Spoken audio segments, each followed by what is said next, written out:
Hello So, and welcome to episode 23 of our Tuesday night Rime of the Frostmaiden stream.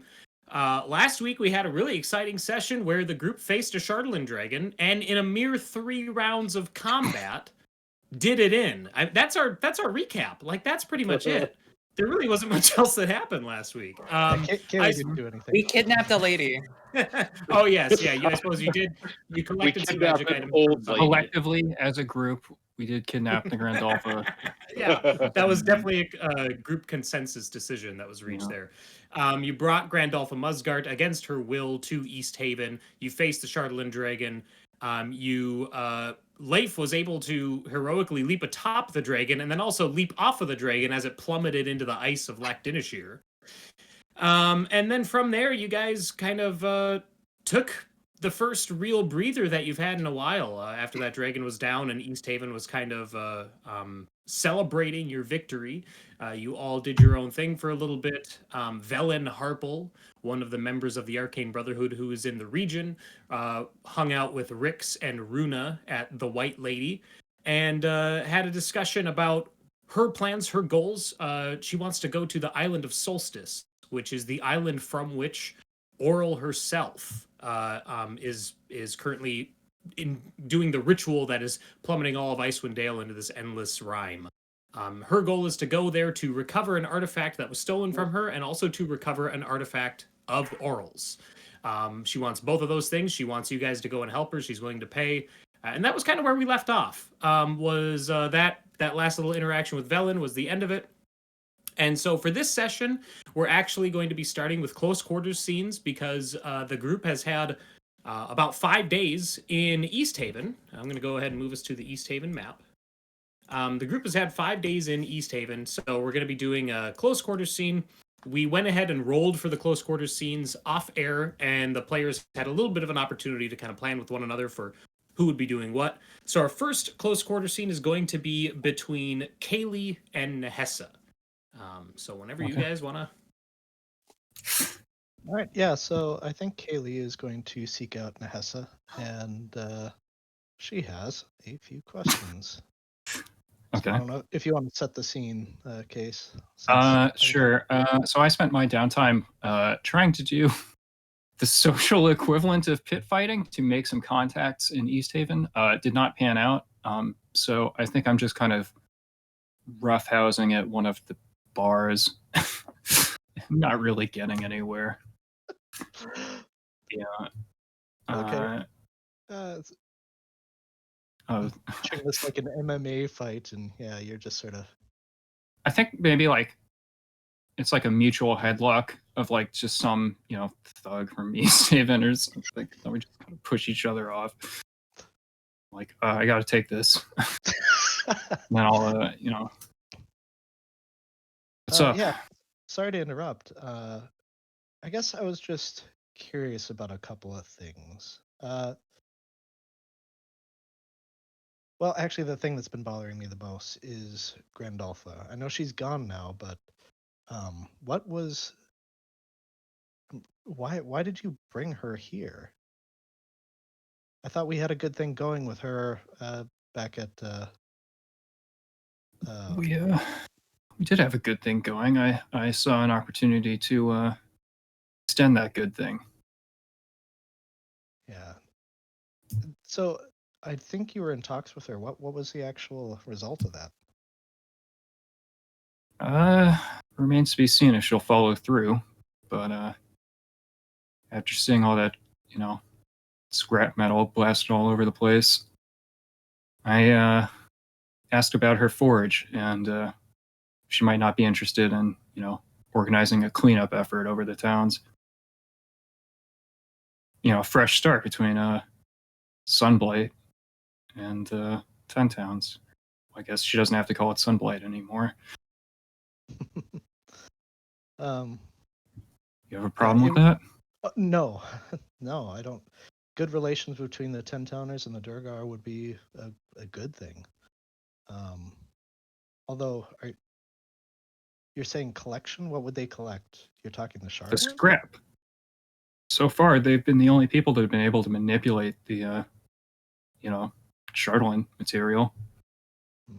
She says she's got no interest in an attack herself. So smelt it down, turn into something else. I don't know. Ask them. Okay. You can tell that Cayleigh's a little bit concerned. Well, she's a bit concerned. I shouldn't say a little bit. Mhm. But she thinks it over and then sort of nods to herself, and then she will bring up where we're going. So we're going to this island. I'm not a big fan of this Vellyne. I don't know what your take is on her. Well, we left her with the instruction to aid in preparation. Doesn't seem like that sank in. And then, I know it was 5 nights ago, so maybe my memory is not perfect of the events. I don't remember seeing her. Don't think I've seen her since we left for Sunblight, as a matter of fact. Yeah, I'm just worried. But she's calling the shots now? Well, she's not calling the shots for me. Well, she said she's going to, did you say Solstice? So Yeah. she's going to Solstice, and then we say, when can we come with? I think Rix maybe said something that she was hiring us. I don't know. But I'm Rix a is little doing worried. contract negotiations? I don't know. He was in the bar. But yeah, I don't know if I want her to get access to whatever she's looking for there. I just Get access to what? the items that she wants from the island. I'm a little concerned about that. Has she done anything to intimidate you? And I don't mean like face to face, but I mean like as a person. Intimidate? No. She just seems to have really alternative motives. So yeah. I don't trust her. It's not that she scares me. I just don't trust her. And I don't want her to get what she quote unquote wants until we know what it is. So. Mm-hmm. And maybe at that point we turn it over, but. What if we want it? Yeah, exactly. Or what if it's too powerful and we don't want her to have it? Nah. I don't see her being able to handle anything we can't handle.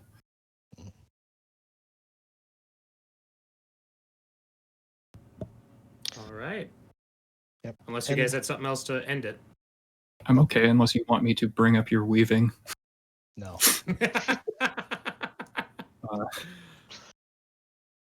All right. Well, we have Leif and Rúna and Rix and Bear. Who has an idea for who would like to go next? We can go. We'll go ahead and go next. Oh, Leif and Rúna. okay. Let's do it. So you said you've gone out of town. Right. So like as soon as everything settles down, Runa just sort of disappears. Okay, so and reappears 5 days later. Leif's been working, helping with the cleanup, but he's noticed, as with the 5 days we've gone on, that Runa is not anywhere. So goes tracking Runa. Okay. Is this going to be like, is Leif going to be the one who brings her back to town? Well, unless it turns into a fight, yeah, sure. Okay, no, I like this. So you would track down, you find like wolf prints in the snow, and like leading out of town, and you're pretty sure that that's Runa. And you find her like staring down another wolf, who like sort of fades into the snow and the fog as you approach, and now she's alone. So how many days is this out of the 5? What day? We'll say it's day like 4. Great. Runa. She just glances back at you in wolf form.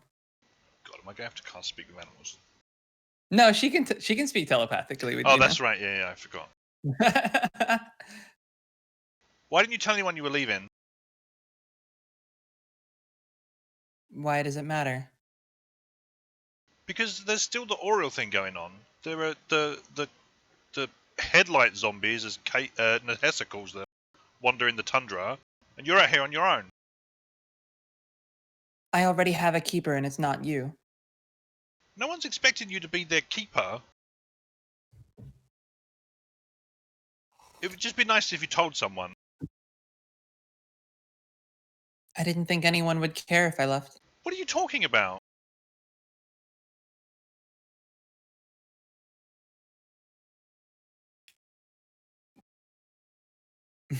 Even if you really believe that, if you think that no one here would care if you just disappeared, I think you owe more to Rix than that. Do you not think that perhaps her life would be easier without me in it? Everyone's life would be easier and harder at the same time as people disappear. Some things are easier, some things are harder, Rúna. That's just the way it is. And you can tell that Rix, whatever hardship your presence is enforcing on Rúna, you can tell that Rix is fine to deal with it. She's made that choice. I don't know what your damage is, but you shouldn't be doing this. At least Rix deserves better. She turns around, like glances over her shoulder to see if the wolf is still there. The other wolf. Nick, do you want to tell me if the wolf is still there? It's up to you. I'll leave it up to you. Yeah, I'm thinking about it because I was typing a response as if it was going to be present for the whole thing, but then I realized I didn't want to like hijack the scene. You know what I mean? So hijack. I think no. I think I'll have something for you that it will say, and then it will leave. So okay.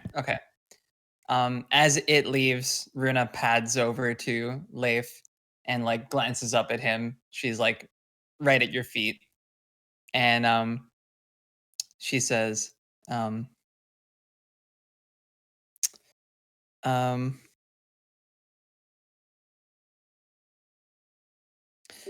you. Oh yeah, actually, let me read what Nick wrote for me. One second. Sorry, I typed as fast as I could. No, that's perfect. That's perfect. Yeah, she glances up at Leif and says, you want me to follow your rules, but they're not. I'm not like you. I know, Rúna, but like, you have to make some allowances to fit in. What if I can't fit in? What if I'm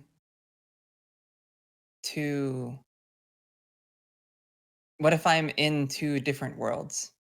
The fact that you've been here for as long as you have and contributed as much as you have means that you can, to some degree. We'll see. And she'll pad off back towards town. Okay, I follow in a huff. I think that's the only way Leif knows how to follow. Yeah. It's the huff school of tracking. All right, Rix and Bear. So, what was Rix doing during downtime?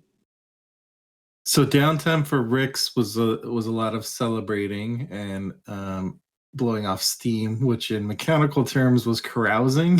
And so the main thing Rix picked up along the way was a new scar from a bar fight. So she kind of has a scar on her like upper forehead going through her eyebrow area. And so in a drunken fight at some point, she got into a fight with one of the dwarven guards of the town. But afterwards, they ended up making up and bonding and becoming friends because that's what Rix does. And so that's basically what she's been doing. Nice.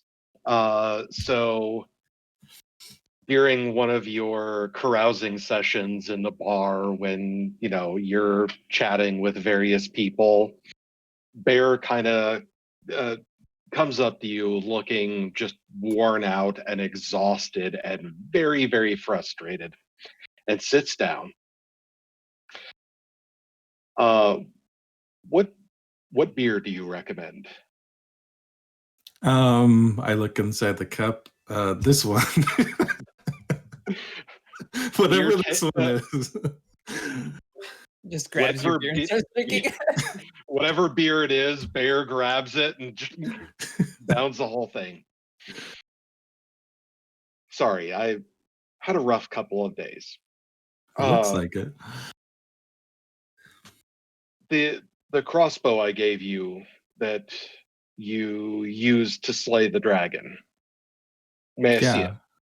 Yeah, you mean this one? And she's kind of holding as it's wavering in there. Potentially pointing at some people, and then I hand it over to you.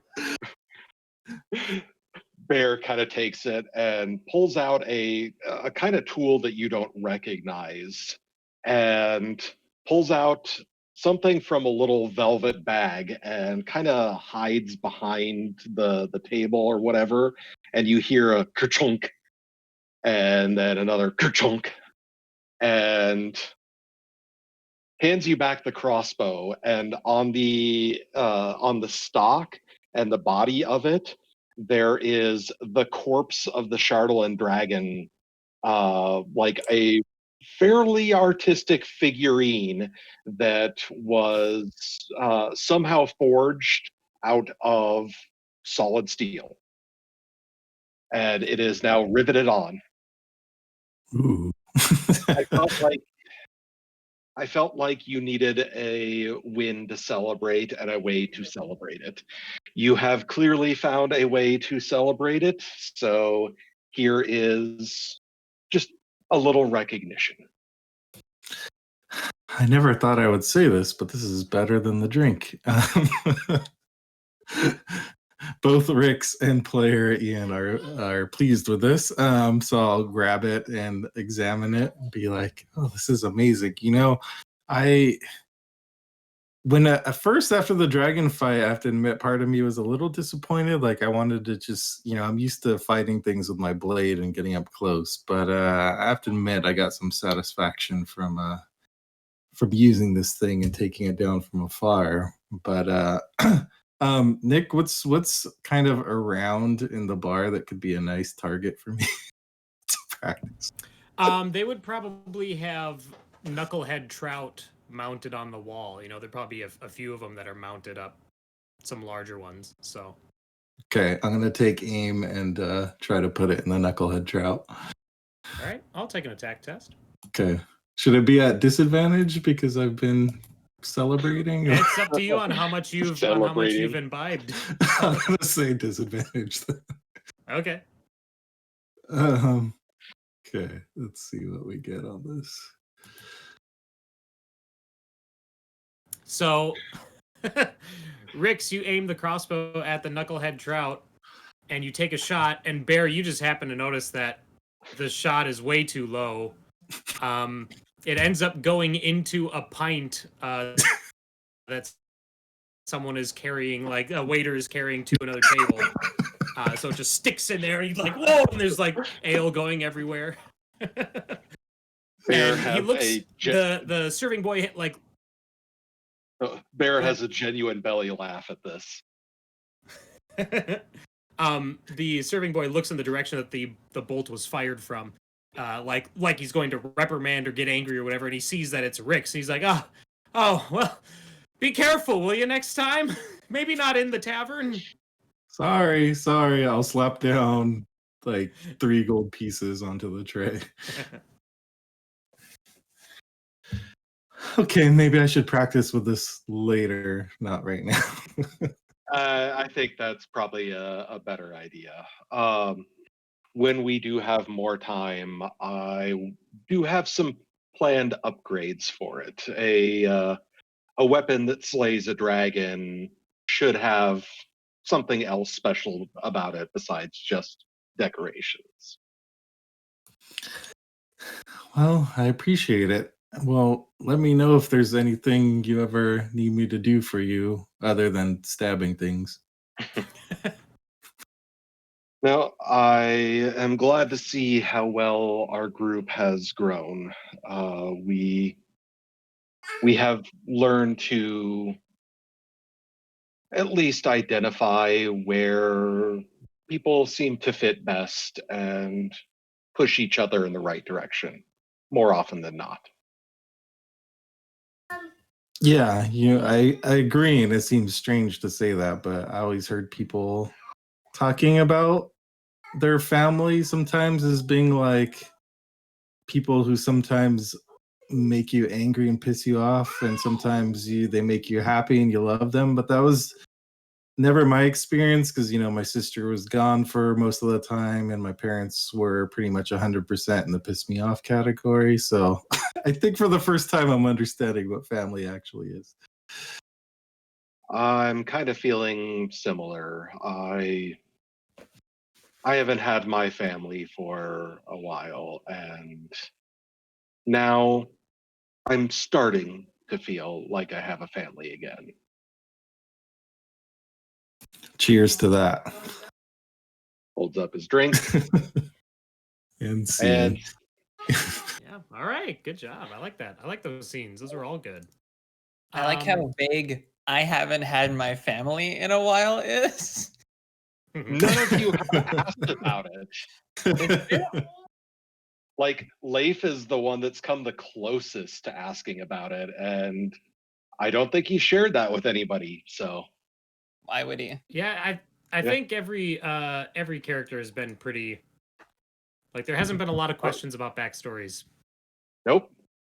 Bear plays his close to his chest, and he kind of expects that out of everybody else.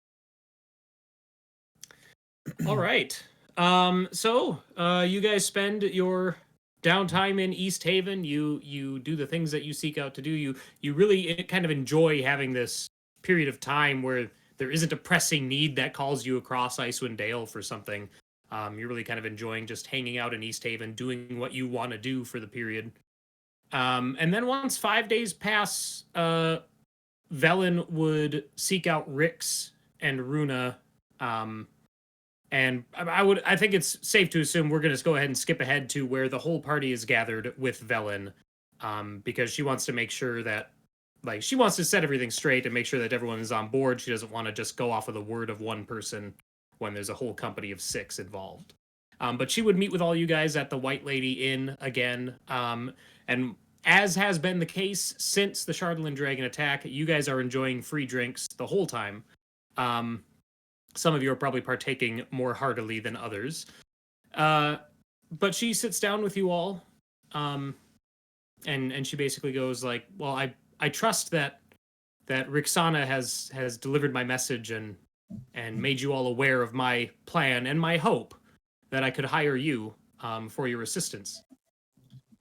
She's like, I to go over the terms again. There are 2 artifacts that I seek to reclaim or to claim from the Island of Solstice, and I'm willing to pay 500 gold per person if you do agree to assist me. And what are these artifacts exactly? She's like, one of them was stolen from me by Nas Lantamir, another member of the Arcane Brotherhood. This item, it's called a Professor Orb.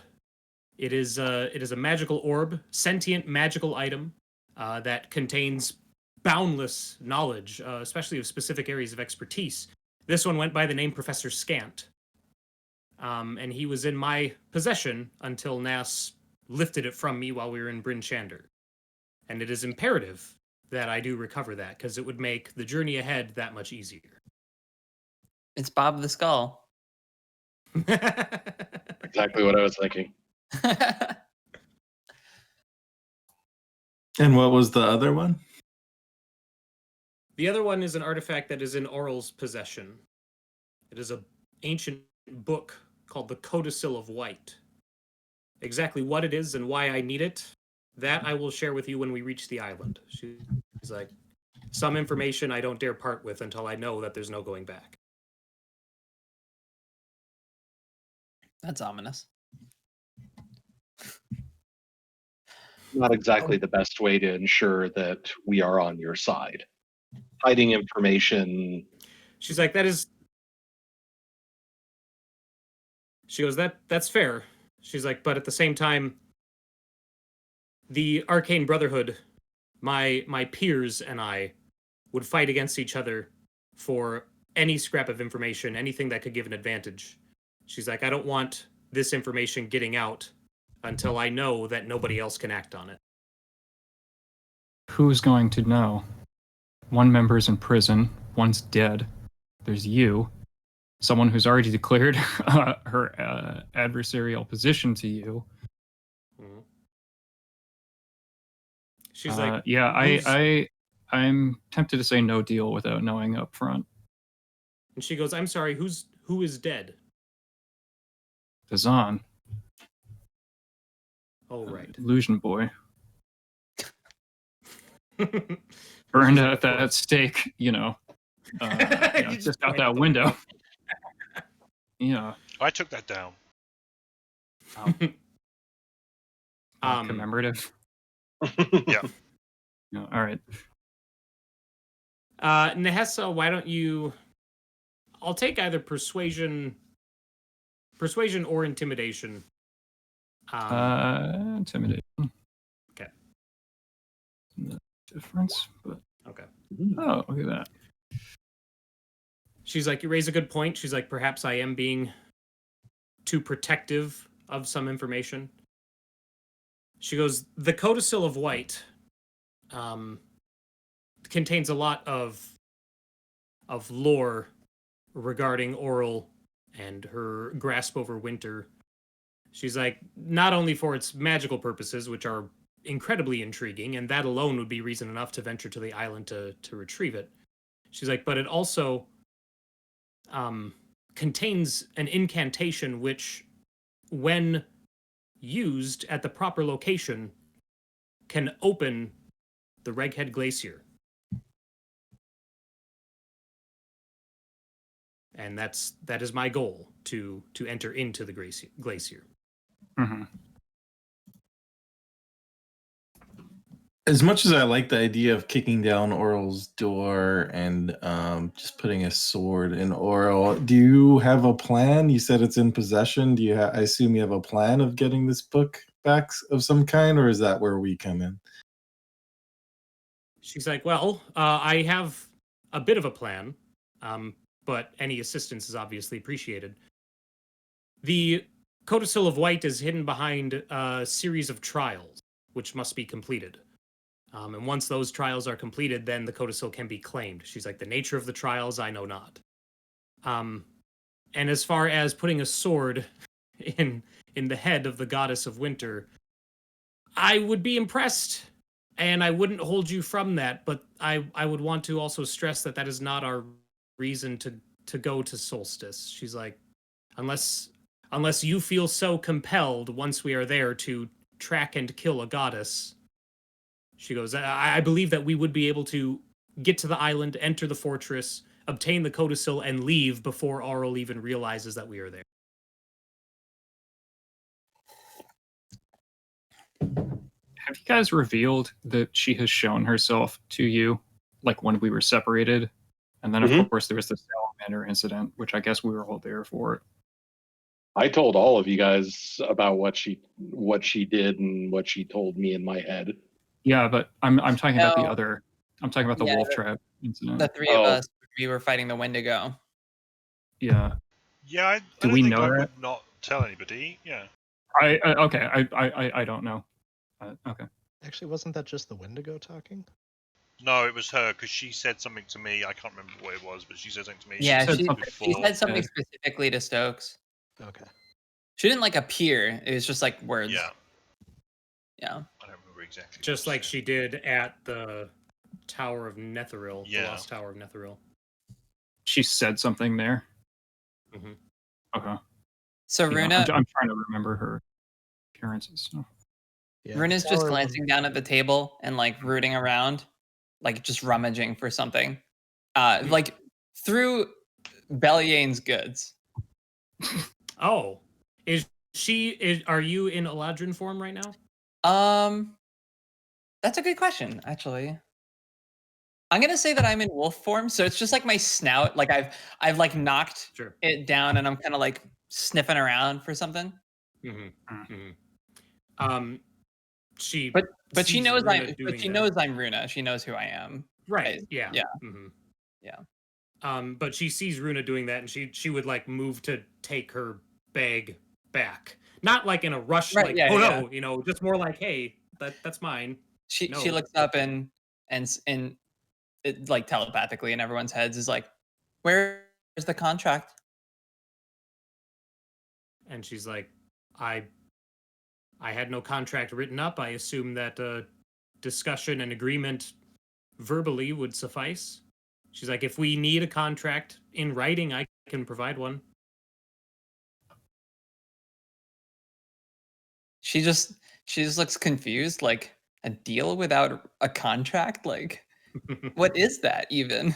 And she just Yeah. like glances at the rest of the party. Auril, never know we're there. Is that your, that's your best guess? She's like, it's more than a guess. She goes, every night, Auril leaves her abode at midnight. And she does so to cast her spell on Icewind Dale, the spell that keeps the area in perpetual darkness.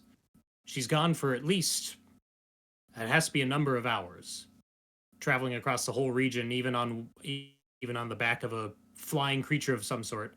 She's like, that would take time. She's like, enough time to get in, find what we need, and get out.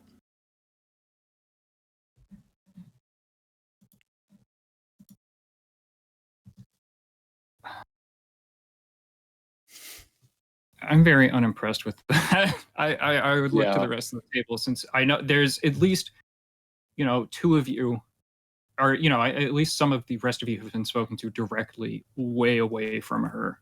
I'll be right where back. she Real quick. So, Bear has a very, very skeptical look on his face. yeah. And she's like, and if that proves to be not the case, well, then all the more reason to proceed with caution and with secrecy. She's like, the six of you got into a dwarven fortress and made it out the other side completely intact, and with enough strength to face down a dragon just a mere hours later. And they were Daniel. a lot weaker than a goddess. And we looks at Nahesa. Do you have something to say? Extenuating circumstances. I could have sneaked a mammoth into that place. Yeah. And she's I was like, going to say, we again, didn't have to try very hard. and she goes, and to which I return to my previous statement. I do not go there with the intent to face and stop Auril. She's like, even if we do come across her, all we need to do is slow her down enough for us to get out. And do you have a plan on how to do so if she does arrive or catch us? She's like, well, my capabilities will be lessened greatly if I am going on my own. And she goes, but with you all at my side, I do believe that we could stand up a fight long enough to get her on her heels and to make our escape. If it should come to that. She's like, but I'm confident that we can accomplish this while she is gone.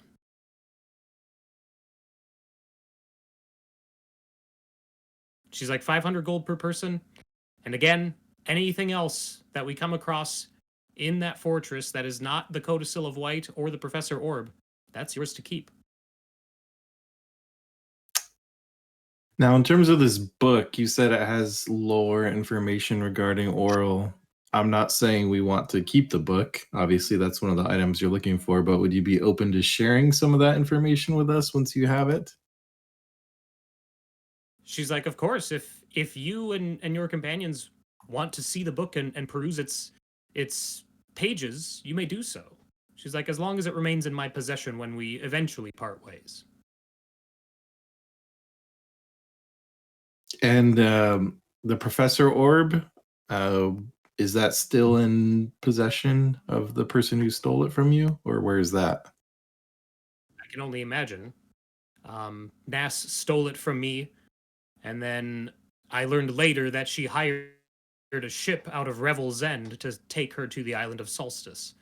So either it's somewhere on the island with her body, or she's been captured.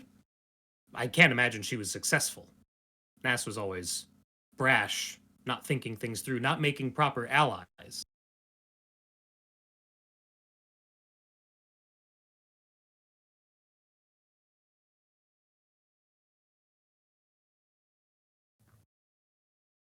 She's like, this Rime, this winter, this has been going on for far too long. If you help ensure that we get the Codicil of White out of there, that's the first step into ending this.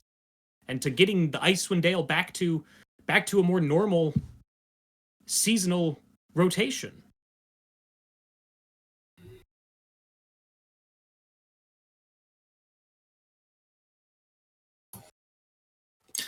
If we can't risk getting smashed by a god, what are we even doing here?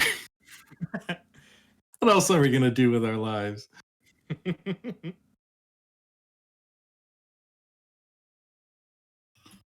If you could I think that excuse was more- us, I think we should discuss this as a group separate.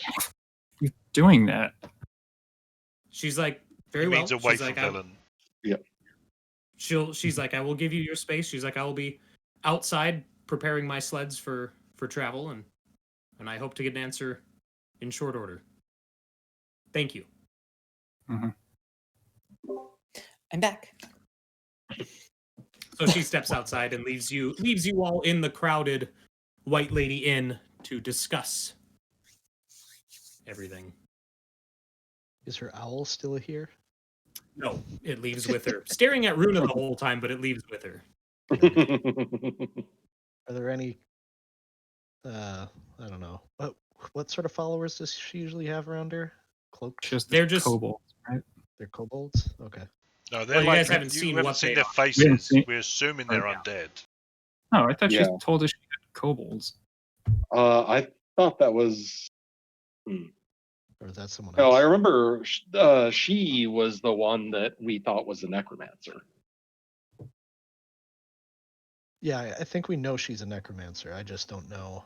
Okay. What did I miss? Are any of her minions in the No, bar? they're you can look out the window and see her and four, half-sized individuals all prepping these two sleds for travel. To catch you up, Rúna, on what you missed. Yeah. Vellyne was just reiterating the importance of obtaining the Codicil of White, saying that getting that book is the first step to ending Auril's Rime on Icewind Dale. Saying that she's confident that she'd be able to get into Auril's abode, get the Codicil, and get out, all within, the time frame of which Auril is gone. Yeah, and then Rick said, well, if we're not going to challenge a god, then what do we do? And then Bear asked for an opportunity for you all to discuss this on your own without Vellyne, so she left. Okay. Mhm.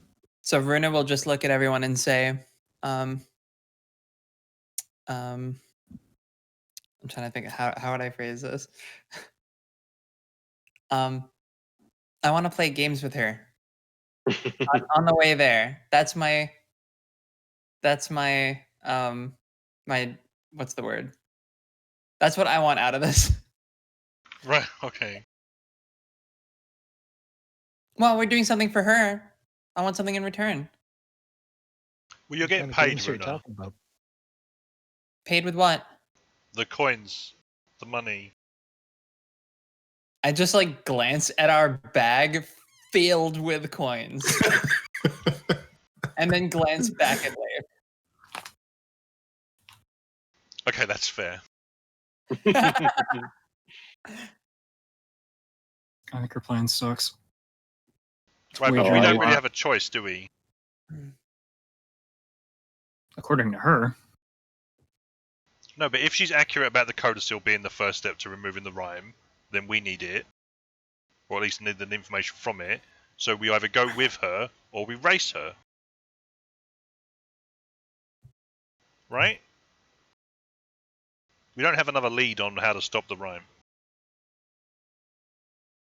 That's the problem. Well, one of them. Here's a question. Locate object. How does Yeah. that work? Do I you need to be have familiar the- with the object. Familiar, so or it have can't just heard be of the it, I name? believe.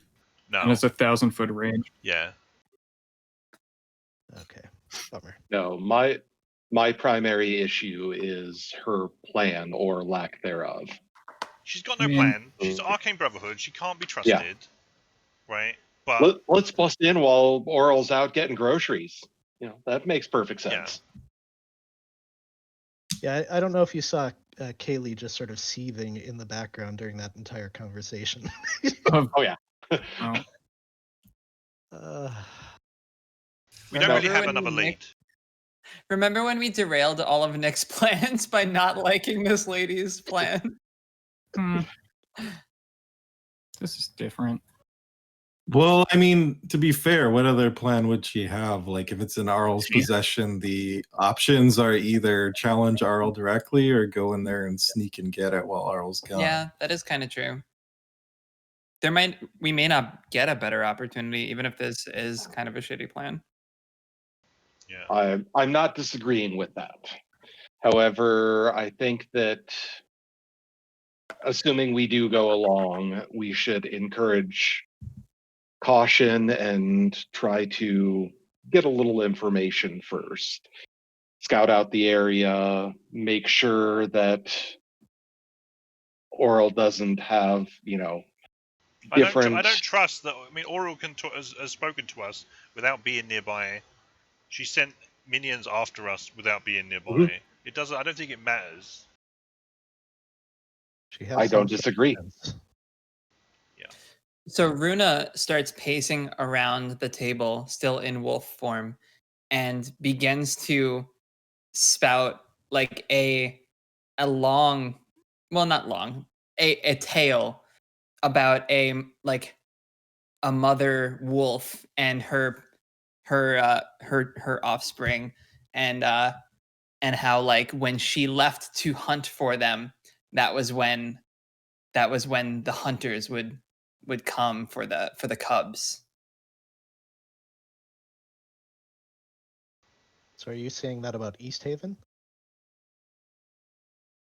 No, she wants to be the hunter. She nods. Are you sitting in a bar stool? No, she's pacing There's a around the whole- bar. She's around the pacing table. Or- Yeah, that would be pretty funny though. That dog thinks it's people. Just sitting there, Mhm. lapping at a beer in a mug. We are hunters. We are predators. If there is something there we need, we should take it.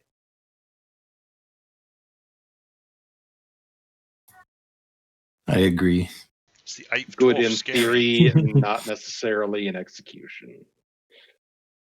Sadly, I don't think we have much more of a choice right now. Let's put it this way: I don't think Vellyne is going to survive long enough to pay us. So Oh, we get I'm- paid up front if we get when we beat the ship.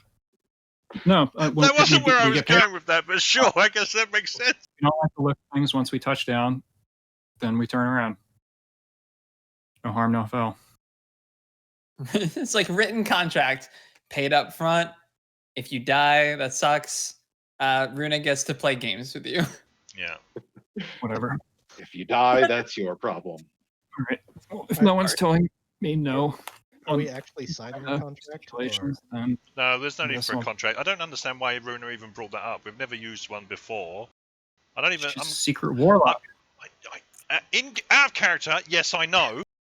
In character, I'm like, she doesn't even know what money is. How the fuck does she know what a contract is? It's How do you like think she got baited into signing it? I don't know in character that she's a. You can ask why she wanted a written contract. I'm scared. That's the right response.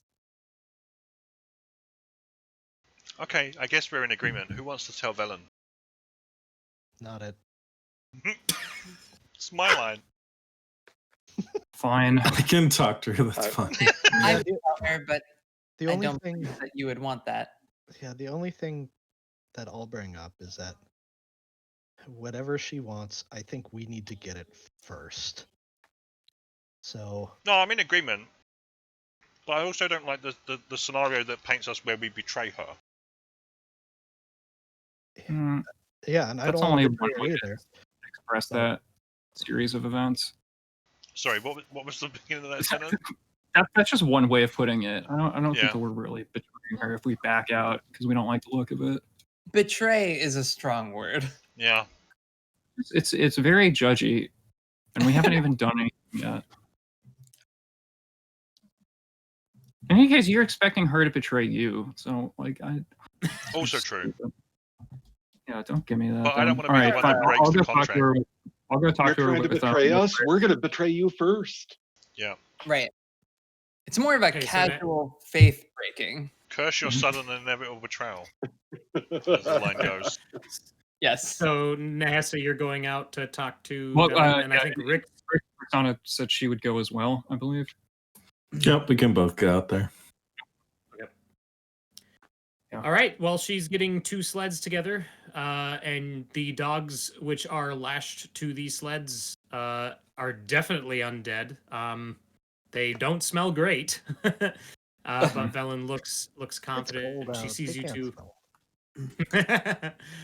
smell. You two approach, and she's like, I trust that you've reached a decision. Yeah, after on the night of the first night of travel, we're slitting your throat, taking your sleds. So, what? Kidding. No, we're in, but you're paying up front. That's a joke. She's like, That's a joke.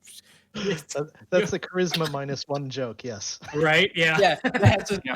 was like, "Greetings. I'm going to tell you a joke now." So I think Vellyne's eyes would go back and forth between Nahesa and Rix, like trying to make sense of the situation. Mhm. And then when she kind of realizes that Nahesa is being upfront, she'll be like, okay.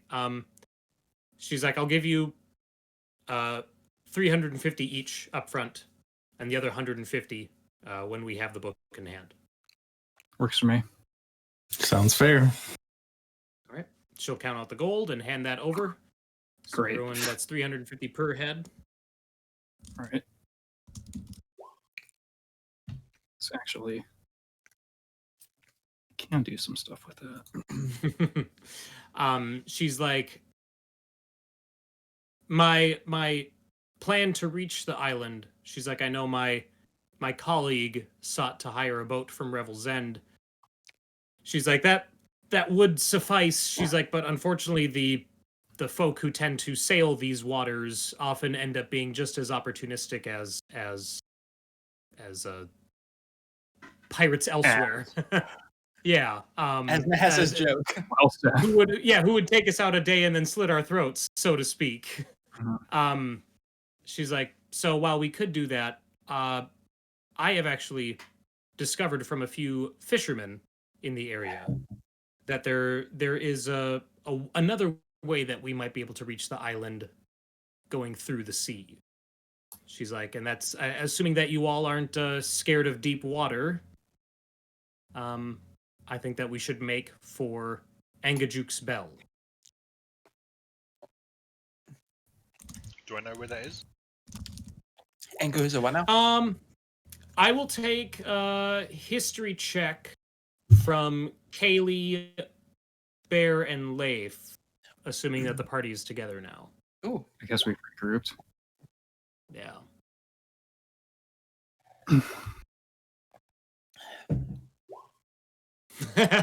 Okay. Leif, you would know.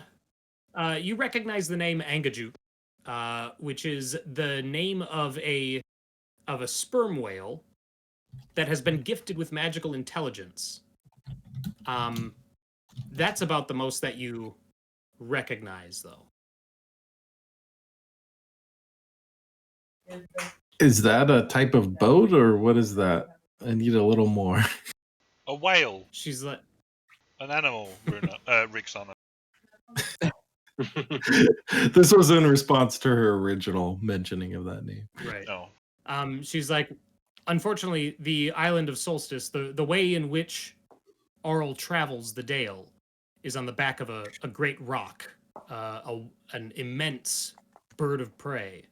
She's like, approaching the island while that bird is anywhere near it, even if they've just left. She's like, that is incredibly dangerous. She's like, and that's why I don't doubt that Nass met her end before she ever even reached the island. She's like, however, she's like, Angajuk has the ability to go and travel under the water. And so if we are traveling with Angajuk, then we can approach without worrying about the rock seeing us. This is great. We're going to an island with a god and a rock. Have you hitched a ride in this way before? Do you have a prior agreement of some kind? Or She's like, I do not. She's like, but the stories that I've told from, or that I've heard from the fishermen say that that Angajuk is willing to help any who are not themselves whalers. I look around at everyone. Has anyone whaled before? No? No? No. Okay. No. We killed that undead whale. Or no, shark. Not a shark. Oh, you Never mind. did. It was a shark. Yeah.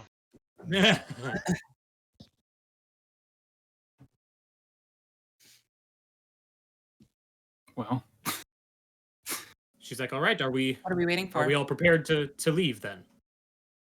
sure. Yeah. So All right. actually, here's a good question. Where are our sleds? One of them Yours you would find. Oh yeah.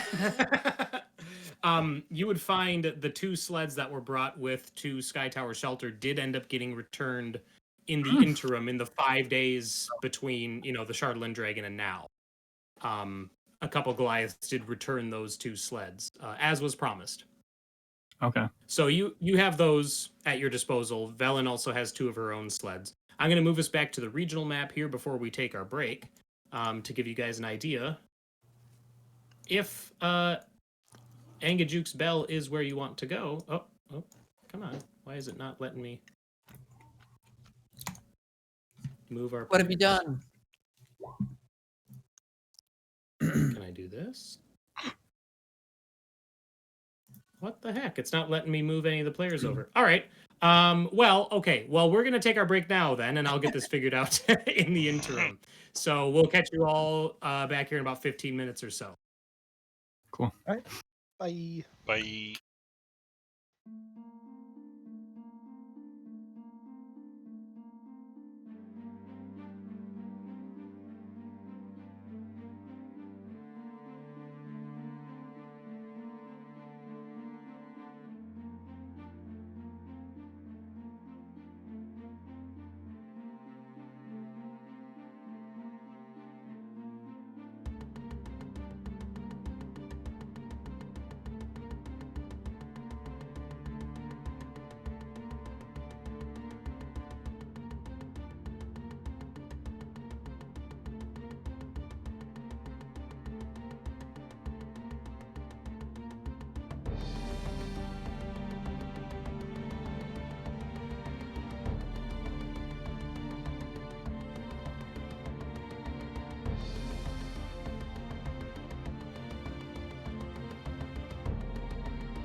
And we're back. Thank you so much for hanging out with us during that break.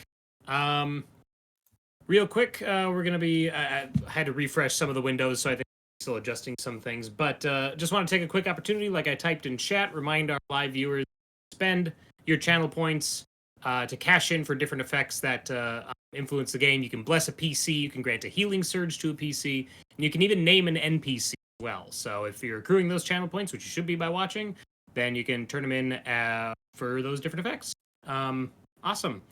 When we broke, you guys were getting ready to head out. I had asked during the break if any of you wanted to do anything in any of the 10 towns between Easthaven and ANGAJUK'S Bell.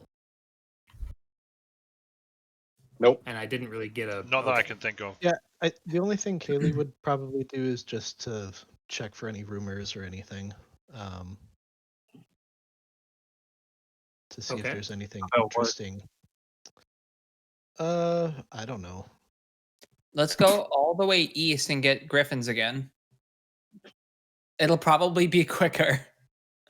I had mentioned that off Yeah. offline. Mm-hmm. No one voted. Also, I don't think that they would give us griffins, especially after. But we You know- saved their person.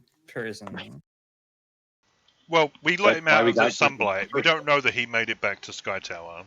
Oh shit. That's very fair. Well, Um, I to do feel a it's forward not air deadly attack at on the way. all. I mean, it'll take you about 4.5 days to get to ANGAJUK'S Bell from Easthaven. I was joking. Yeah. I was Okay, joking. right. I mean, that's an option. Let's No. just take it to to get to there. Once we get to the island, who knows? Oh yeah, how that far might take is. some more time too. Yeah. All right then. We never Yeah, actually okay, went to good. Bremen, right? No. Correct. Or Targos. Or Targos, yeah. Do you want to at least see what they're about? I mean, we're on her clock, aren't we? Well, I assume we're gonna pass through the towns anyway. When was the last sacrifice?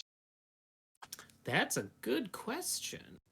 I don't think I accounted for the 5-day break in the calendar. It's so yeah. let me take Where a are look. we? And like the sacrifices are not on the calendar.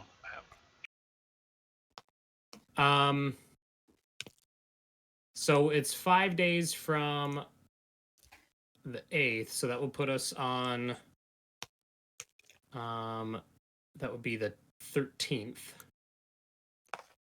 is what we're at currently. And the new moon is on the 16th, so 3 days. So you'll be halfway between Bremen and ANGAJUK'S Bell on the new moon. Rumble. Targos. So what were the human sacrifices? Was Brinchander? Brinchander, Easthaven, and Targos. Oh, we could stop and fuck up a sacrifice. Oh, that's really appealing to me. Yeah. You know, I'm kind of with you on that one. Oh, but what about Vellyne? You got sleep. Or at the very least, we could stop and we could stop in Targos and be like, "Hey, we hear you have a sacrifice upcoming. Don't fucking do it. Mhm. Here's this long list of reasons why you shouldn't." Yeah. And if they don't Yeah, listen, then we leave. I was going to say, logic hasn't worked real well so far with most of these folks. Yeah. So the 24-mile mark is where we're going to be. Yeah. So you'd be in Targos. If you stop in Targos, you would be in Targos like A a day little before. ways into your second day. Mm-hmm. I'm gonna right. Okay. On the way, I'm gonna ask Vellyne if we can stop in Targos. Sailor Doom is blessing Bear. So thanks for that. Yeah, Vellyne would say, she's like, stop. Sure, we can stop. She's like, do you expect it to be a lengthy stay? No. Depends on Okay. how much trouble we get into. We'll be there a day. A day. Yeah, because we're gonna She's get like, I there. thought- We're gonna get there in 2 days, 2 and a bit days, right? Mm-hmm. And we need to be there on the end of the 3rd day at least. You know what's going She's like, on. "Does-" You're not. She's like, does this have to do with the new moon? Well done. Yes. She's like, and what do you hope to do? What do you hope to change in Targos? Well, we bought schmoz, so We like to anger gods. Well, last time around, this one over here became captain of the whole town, so gives you an idea Just a of the guard. scale. just a guard. And then left. And then, Yeah. and then I resigned immediately. Did we bring the bear? No, the bear is the deputy of Easthaven. It's canon now. Badged and everything. Okay. So when Leif was like, "Hey, Speaker Waylon, I really want someone to replace me," and Dragana's like all excited and right there, and he's like, "Bjarnken should really. Bjarnken! He's been great."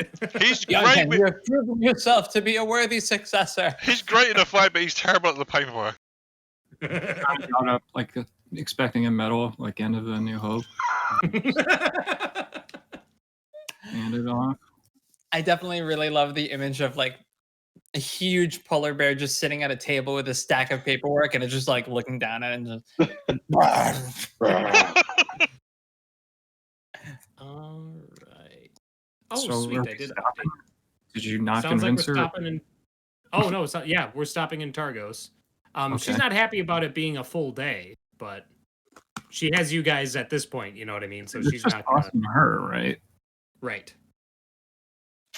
Yeah. Well, But there's no time frame, is there? Because Auril leaves at midnight every night, so there's no time frame. Right. yeah, but we gotta be back to Easthaven on the 9th for the moot. So Show your All right. face. Okay, so you guys arrive at Targos a Loading. couple hours into your second day. Hmm. Let me go ahead and drop your tokens on there.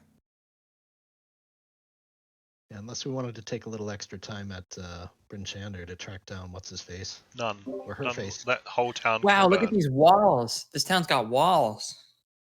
Ooh, fancy. Bryn Shander had walls. Yeah, Didn't Bryn it? Standard sucks though. Yep, Bryn Shander does. Yep. I like that alright. we had like one bad experience in Bryn Shander and we're like, fuck Bryn Shander, that place sucks. We just No. had a bad experience with the speaker. Right, For the yeah. most part. It wasn't even the town. Yeah. All right. Yeah, so Targos is a walled town, much like you guys saw. It is also the second largest town when it comes to population. It's ahead of Easthaven, and it's behind Bryn Shander. Mhm. When you guys approach, yeah, I mean, the streets are there's people moving around. They're not. It's not super busy early in the day like this, and also because the temperature has been dropping steadily for the last few weeks. There's a threat of a blizzard on the way, but nothing quite yet. What are you guys doing when you approach town? Can we see on the approach anywhere outside of the town where the sacrifice may take place? Yeah, you definitely see a couple of posts southwest of town, probably about a good 1,000 feet, kind of standing lonely out on the white snowy hills. Do we So I guess wanna- what's our plan? Do we make a show of rescuing this person, or do we just take this guy to what is it, Targos? Oh, that's a good idea. Do we do like a whole swoop in at the last second and save the sacrificee, or do we do our usual charge at the speaker and call them stupid? I mean, you're 50-50 on that second option. Yeah. Right. The fact that you're even asking shows some character growth. So. Yeah. that's Shut up, true. Ian.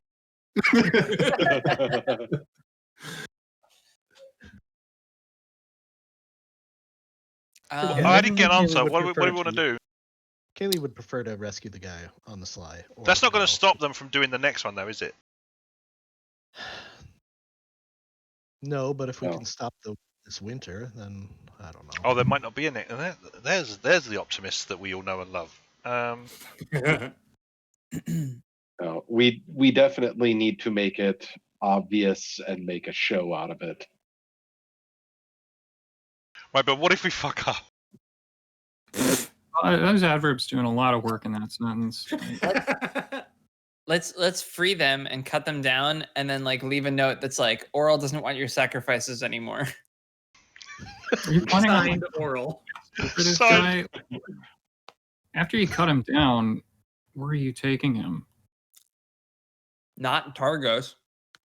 Right, but then we're not going to stop at any more. We're going to stop at Bremen, but he might not want to Bremen. move. Yeah, this is not as much as I I mean, like he- this. The You show. also might not want to die. Hold on. Yeah.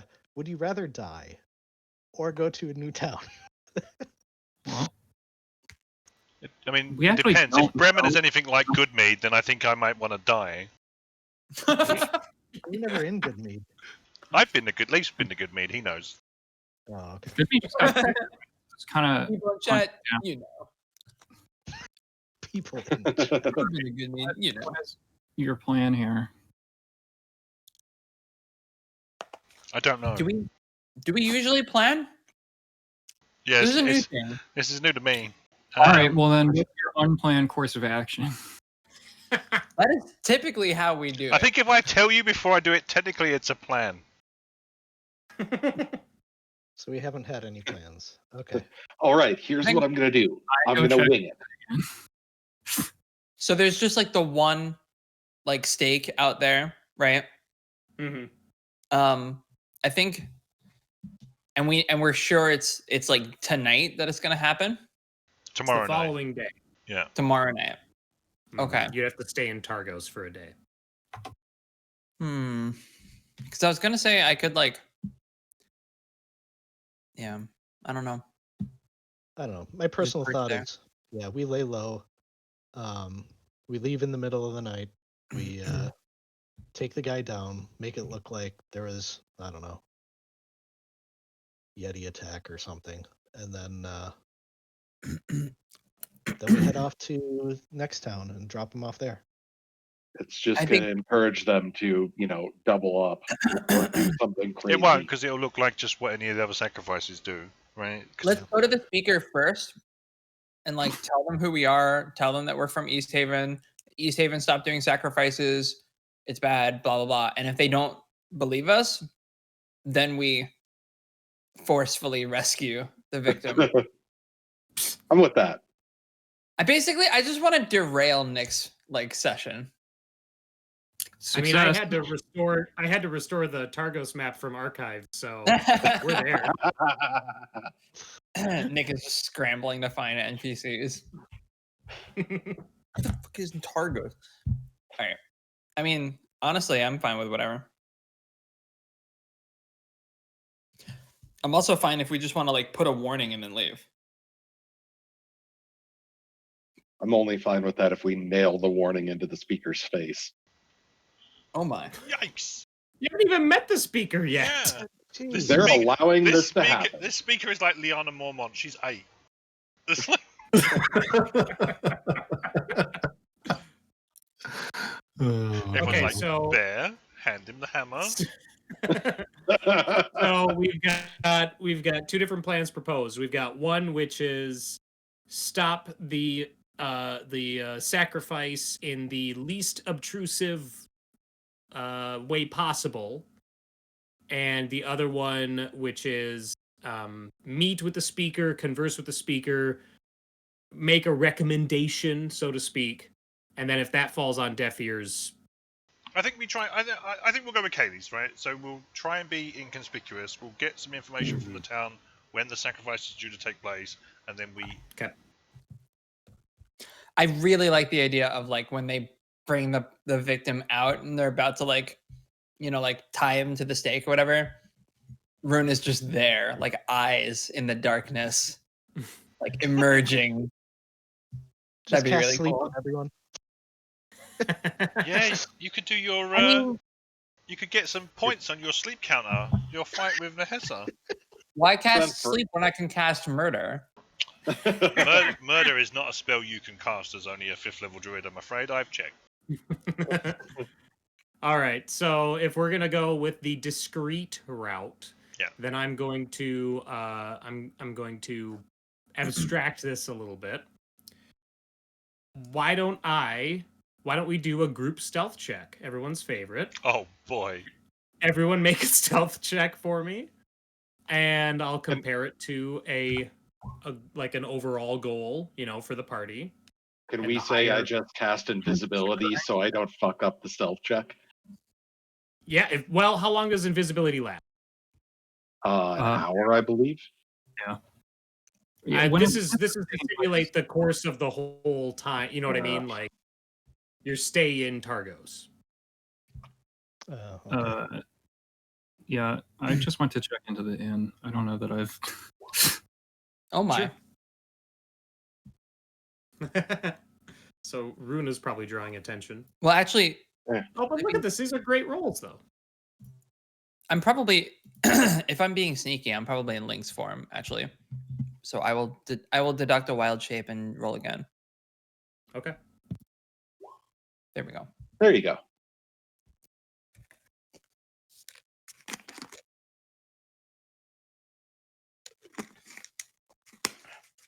Yeah. Okay. Well, you guys blew that out of the water. But So good job. Yeah, your stay in when you guys go and approach, because the inn is the Luskan Arms, which is a large inn. The building looks very old. It's been in Targos for a long time. When you approach and go in to check out a room, like there's some eyes that are kind of paying attention to you, like, oh, interesting, like we don't see a lot of travelers, these days, that sort of thing. But other than that, there isn't much. And as you guys are like up to your room and passing through the common room of the inn, you catch some but some conversations between people in the common room who are like, oh, did you hear about what went down in Easthaven recently? Like, oh yeah, I heard that there was a dragon flying through and then it got killed. Like there's this group of people that just dropped it. It was insane. You hear that kind of this talk about you, but they're not aware that you are around. Mhm. And luckily your discretion pays off.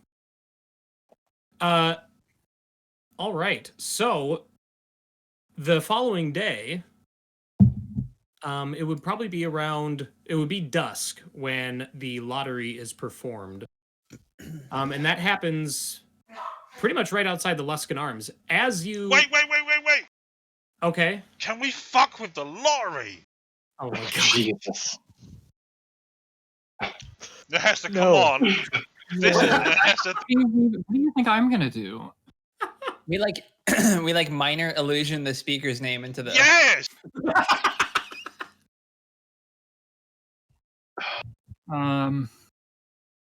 We don't even know the speaker. You there, peasant. And then Who's the we speaker? rescue them. And then we rescue them No, it's not. from his you- own He's thing. not. No, I want to see what happens when his name gets called. Please I tell mean, me if we it's can do this. if it's anything like any of the other towns that have had this, they'll go along with it because they said they would. Yeah, because politicians always follow through with their plans. So you're asking? all Well, my right. name wasn't in there. Oh. Like, sorry, Nick. I know you'd already started, but like, it hadn't occurred to me until you said. No, that's fine. That's fine. You guys would have the time to discuss this. You're spending a whole day here, so. Oh man, Can no we one do got this? me Can we close. pull this off? Pull what off? You're making the plan so much more complicated than it already was. Sailor Doom is blessing I've been Leif. blessed to do it, so we have to do it. Yeah. I've been blessed to do it, so I have I to. have chat's blessing. What do you want me to do? I want to find out how the lottery is collected. We'll do some information gathering, and we'll work out where we can insert ourselves into the lottery. Real quick, since I'm allowing you guys to back up a little bit to have this discussion, I'm going to back up a step further. Mm-hmm. Okay. We're in Bryn When you Shatner. guys, yeah. Okay, so you see the dragon approaching. All right, so I'm gonna back up a step further to character creation. you guys check into the Luskan Arms. Yeah. And the innkeeper there is an old cantankerous man. And he's standing there, and you guys approach, and he has a book on the table or on the counter. He opens it up, and he grabs a pencil. And he's like, all right, room, what's your names? Donald. Donald? Donald with an L. He writes Harpnell, party of 7. Can we just put down what the deliverers, or I don't know, what can we call ourselves on the down low? Easthaven Dragon. No, wait, that's wrong. I'm just in Link's form, so. Sailor Doom is also blessing Nahesa. Thanks. Specifically with the message, Nahesa, please. Please, what? No one has told me to do anything. Okay, anyway, so the innkeeper is taking your names, essentially. Yeah, I give Harpnell party of. I don't know. Did she come like I? It's to me, it felt like everyone paused around the stake outside. I imagine myself just going into the inn, having announced doing so. So I think, I would check in with Harpnell's name. She's funding this. And so he looks up again. He's like, "Sorry, your name? Are you Harpnell?" Is she with me? Yeah, well, you guys are all together. She is. And he's like, "Okay," and she's like, "Vellyne," and he writes that down. He's like, "And your name?" Cayleigh. Asahan. Can you spell that, please? Asehan. He's like, "Big day tomorrow. Got to make sure we have everybody logged."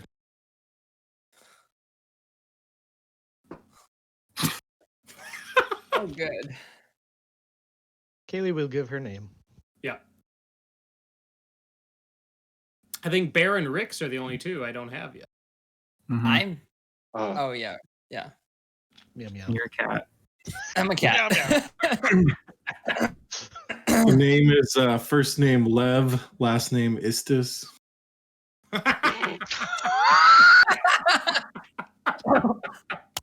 He just writes it. Doesn't even know what he's writing. Nunik. Like, all right. And he gives you the keys to your room. Okay. Now you guys can resume your discussion. What are you asking me to do? Can you mess with the lottery so that we get a specific name picked from the lottery? I can make We the don't know bag. how the lottery is conducted. Am I in on this conversation, or is it just? Yeah, between we're us? in the room. Yeah. If we do that, we could draw more attention to ourselves.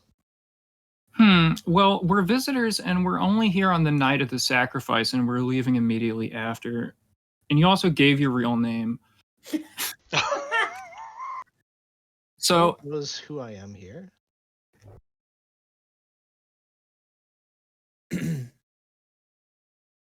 all right, so what are you asking me to do? How do you want me to mess with the lottery? A selection process you have not identified nor researched. Well, we're going to try. That's what I mean. We've got a day. Can we leverage this episode in half a day? If we know what we're doing and what it involves, I can, yeah. Okay, so first thing tomorrow, well, if it's still early evening, we're going to try and find some information from people about how the lottery's picked. Not the innkeeper, because he's immediately suspect for being a bit of a dick. We're going to find out, Nick, how do we go about this with our streetwise savvy people, hopefully, Okay. how the lottery is conducted. Sure. All right. Let's just rescue the person. Yeah. All right. Getting Well, too complex, I think. Why don't you want to mess with the lottery, Justin? Justin or Cayleigh? Justin. I don't know. For me, I'm just going from Cayleigh because she doesn't want to make noise, basically, and this is another kink in the plan that could just. Did you call this a kinky plan? A kink in the plan. Oh, sorry. I You mind that better. How to write down our names, right? So he's either there's some sort of official selection process, or they keep some sort of magical log of everyone that's registered in the town. or something, right? Why don't you ask him? Can you check? How you Can will you know if detect you- magic on the book and see if there's any sort of magical? Just ask him. Why would you just ask him? What? It's important. The innkeeper's not going to tell us. Why wouldn't he tell Why us? wouldn't he tell They have us? to do this every month. Right. I'm sure They everyone in must town have some knows system. how- Yeah, Sailor so- Doom says personally, election tampering feels a little too soon.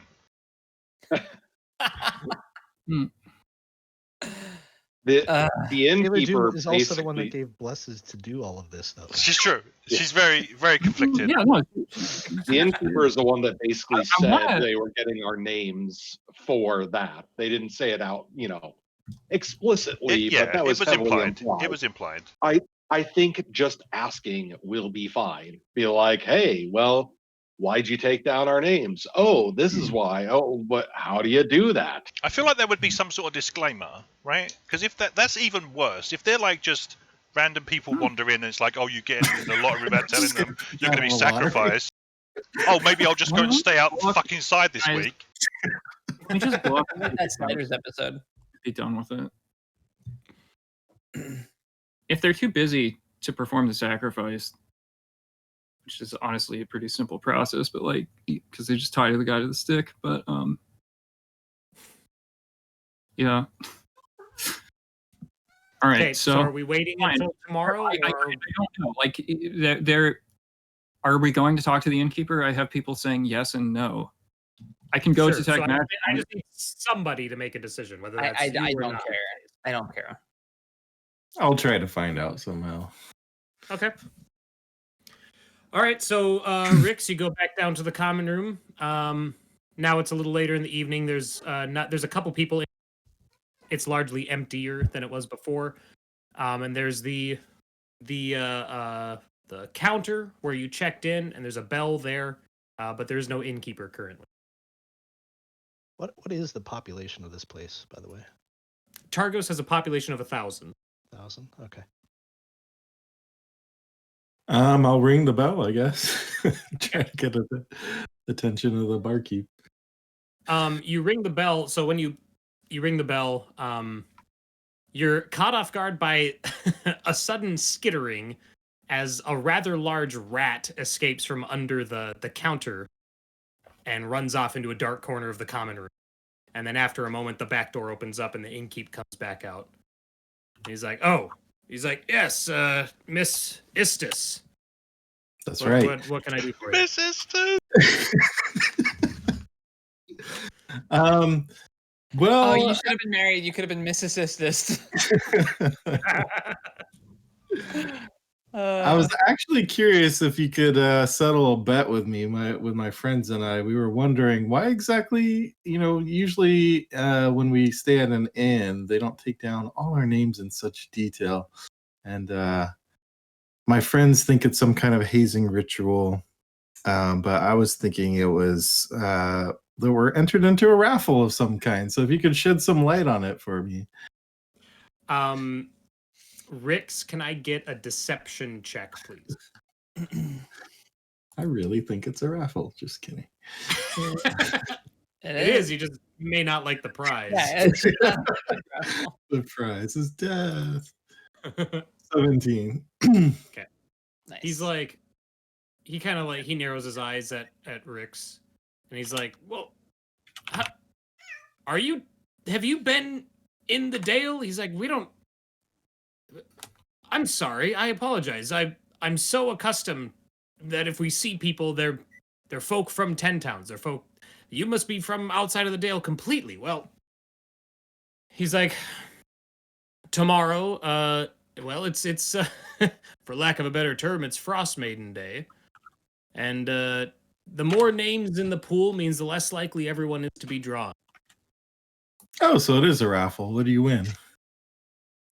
Well, you win the opportunity to appease the Frostmaiden for another month by being offered to her. He's like, you see he's sweating. He's like, he's like, I apologize. I'm not. He's like, had I known that you were from outside the Dale, I would have offered some sort of opportunity for you to leave. He's like, but the names have already in. Oh, so you might want to put a a note or something in the future. There's no way to get your name out once it's in. I don't He's like, understand. it's been so long since we've had anybody who hasn't been in 10 towns. He's like, people don't travel anymore. He's like, and other than a few rumors about wizards from the south a few months ago and some mail carriers, he's like, I haven't heard much about folk coming from outside the Dale. But can't you just, put a little line through my name and cross it out and it's gone? I've already turned it in. I'm sorry, it's out of my hands.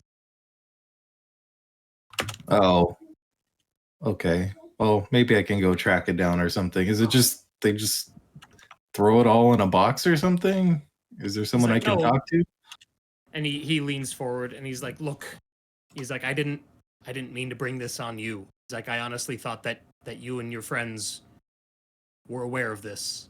He's like, if you leave tonight and your name is drawn, he's like, they'll search for a little bit in town, but if you're not in town, they'll know your name. Well, That seems like such an obvious loophole. Fuck me. What the? well, thanks for telling me. I'll. Are you sure there's not someone I can talk to about this who might be in charge? Roll me a persuasion check. Okay. It's like everyone in town gather around for the drawing, and it's just like crickets. 24. Everyone in town just left. Yeah, everybody is just, standing like 20 feet outside the walls for some reason. Right. He's like, well, the names have already been turned into the speaker. He's like, and the speaker's upstairs in his quarters.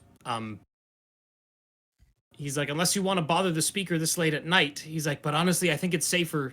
He's like, if you were to just leave. He's like, I won't say anything. He's like, if your name comes up, he's like, and you're not here, they're not gonna hunt for you across the Dale. Okay. Well, thanks for your help. Because you helped us, I won't give you a completely bad review. Maybe 3 stars instead of 1 star. And I leave.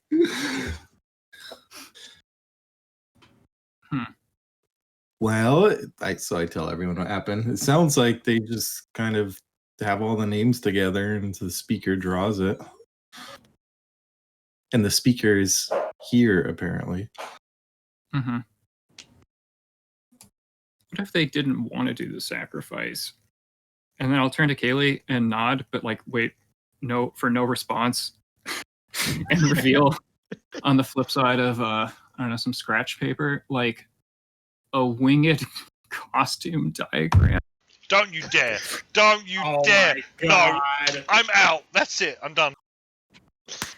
If they thought Auril herself came to pick up the sacrifice and she told them to not do it anymore, because these What if people you put on a play about people not do anything like killing. They're sacrifices? complete imbeciles. I need your best seamstress in Targos. No, we need a fabric smith. A fiberman. Fiberman, I put my arm around Cayleigh's neck. My friend Cayleigh has been practicing a very novel new skill, and I think that she's maybe a little embarrassed to display it in front of you. And it got me thinking. Yeah, that's my Everyone in 10% chat good except for comment. Scott right now is like, what the fuck? Poor Ian. Ian's even like, I don't get this Oh, yeah, that's reference. Oh God, I forgot. Oh no. So I'm gonna catch everybody up real quick. You have to? Not last It's really campaign. not meant to be a reference to this, but yeah, go ahead. 3 campaigns ago, we played a Lord of the Rings campaign. And that campaign, famously amongst our group, got derailed by this one town that they were supposed to spend like a session in. And then they had this idea to create this elaborate play, Derailed. which involved one player commissioning a dragon and working, and everybody like auditioned. It was hilarious. It was funny. It was great. That's what this is in reference to. Scott is It's really not a reference to it. Oh, Wait, what- well, as what soon as is you it? said a winged costume, I was like, oh my god. That's what I know. thought. Yeah. She's like an owl, right? She's like a big owl witch. Oh, you want to do an Auril costume? Oh, Yeah, it's not a So Nahesa, Mhm. Scott is blessing you. I Thanks. believe you're- I'll throw it on the pile. Yeah, put it in your Thank you. queue. All right. All right. So this is my plan that I've unveiled now. Okay. Yeah. We steal the guy away in plain sight, and they think that that's as the last thing. Auril. Yeah, as Auril. Why What? would that help? That's going to do the I mean, opposite. apparently of helping. I mean, The sacrifice is as easily foilable as just walking out of town for 20 minutes on the day of. So I don't even know why we're needed here. So your plan is, instead of to interfere with the lottery, to show up in an Auril costume that Cayleigh is going to weave.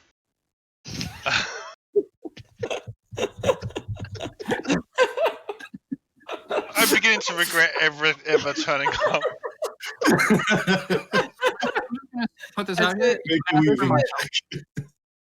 All right. So I would like to hear a more specific request in the future, if that's the case. I mean, We just wait for the name to be drawn and then save the person in plain sight, make a big show of it, and then leave. is that with or without the Auril Well, then what did we costume? even bother investigating for? Yeah. All right. I still vote for, warning the speaker away from it politely or otherwise, and then if they continue, then proceed with rescue. Okay, so we have 6 different plans. Gotcha. So here's the thing: your stealth check is still really good, and how I was going to do it is that if Rix's interaction went poor, then Mhm. that would deduct from your stealth check. But the interaction, Rix rolled really well, so your stealth check is still, Yeah, it's nobody's still in really good. suspect- No one is aware we're that you are victors. who you are. Yeah. Right. Like, nobody ever expects Levis. Yeah. So if you want to continue with the discrete plan, you can. That's still an option. But if you want to go else in another direction, So That's fine too, Rick said I that the speaker lives at the inn, apparently, has a Mhm. quarters where they are residing at this inn currently, and that the names have all been handed in. Can Correct. bust down the door, take the box of names. We'll just steal the ballots. No speaker, no now what are lottery. you gonna do? Yeah. That sounds good. I'm down. What? How many coups Okay, so are what we does that on now? Is this our third coup? so when you for- say steal the ballots, what is that? What is that? Well, it seemed like the guy was saying that he handed the names all into the speaker, and she was, Mhm. I don't know, is she making like little balls of paper in a hat? Like what kind of? No, we still don't- Well, yeah, you don't know. I'm just asking, what is that plan? Like, what is it? What sort of action does that just take the require list on your guys'? currently in the town. Then they either have to consent to writing their names down to be potentially sacrificed. If the case,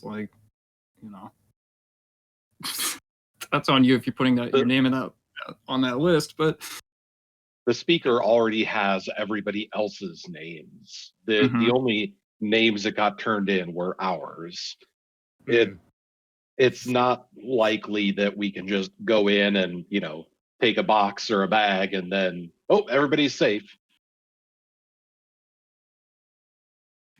We can go in while the speaker's sleeping, slip Yeah. in, lift up the box.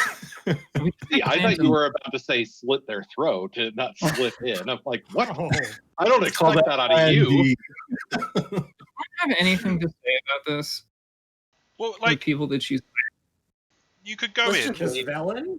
She's She's probably in. So you guys had to get multiple rooms because there's 7 of you. She's probably in the other room on. All right.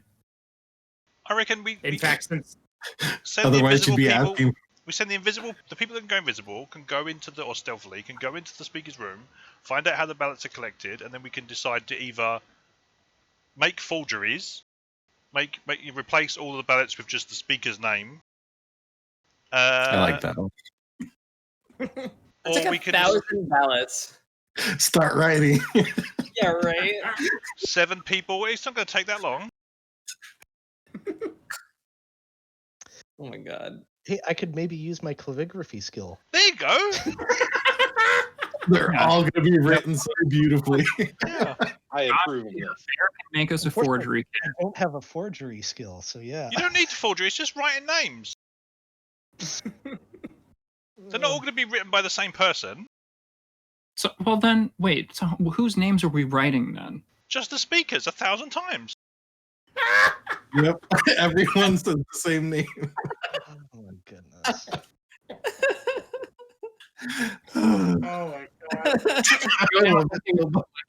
Again? What? As a player, I want to do this. As Cayleigh, I'm like, Right. no. Vellyne's overhearing in the other room, like, I want my money back. Don't want to travel with these people anymore. Yeah, all right. No, let's go. The speaker's right down the hall or whatever. Let's go. Did we write our 1,000 slips yet? Well, the I don't stealthy know members that that's how it's done. stealthy / invisible members of the party can go and reconnoiter, find out how the How ballots are done. convenient. All right, fine. Rick's cat, let's go. Not it.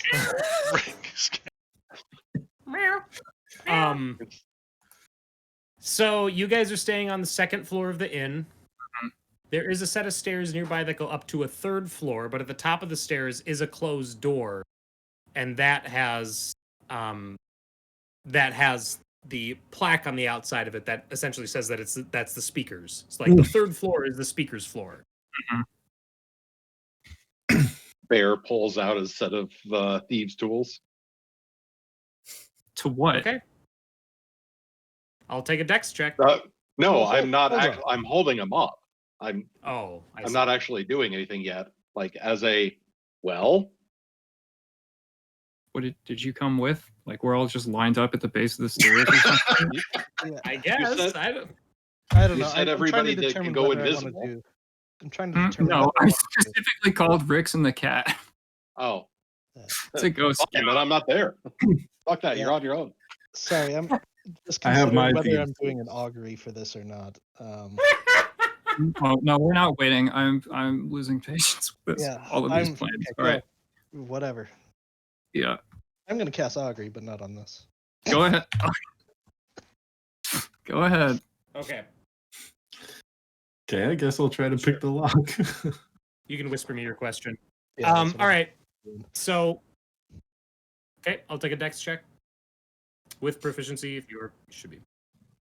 Okay. I think it's just the dex saving throw that I've been using. 17. Yeah, save should be fine. You pick it. It's unlocked. We open the door. Go in. Okay. The door opens up to a central room. A couple of chairs and couches. There's a fireplace that's burning low. And then there are 2 doors leading out of this room. There does not appear to be anyone in this room. There is a desk here. But otherwise it looks like it's a combined office and sitting room. Do I see a big box that says lottery on it? Right. Yeah, a big plastic Tupperware piece. We see 1,000 scraps of paper. There's one of those giant balls with the handle that they have at church bingo. No, that's the thing. There are a couple of really large books, one of which you recognize that the innkeeper kept sitting on the desk. Mm-hmm. And you can tell that the inkwell and pen have been used recently. Mm-hmm. But otherwise, you don't see any receptacle that would be holding anything up. Is this an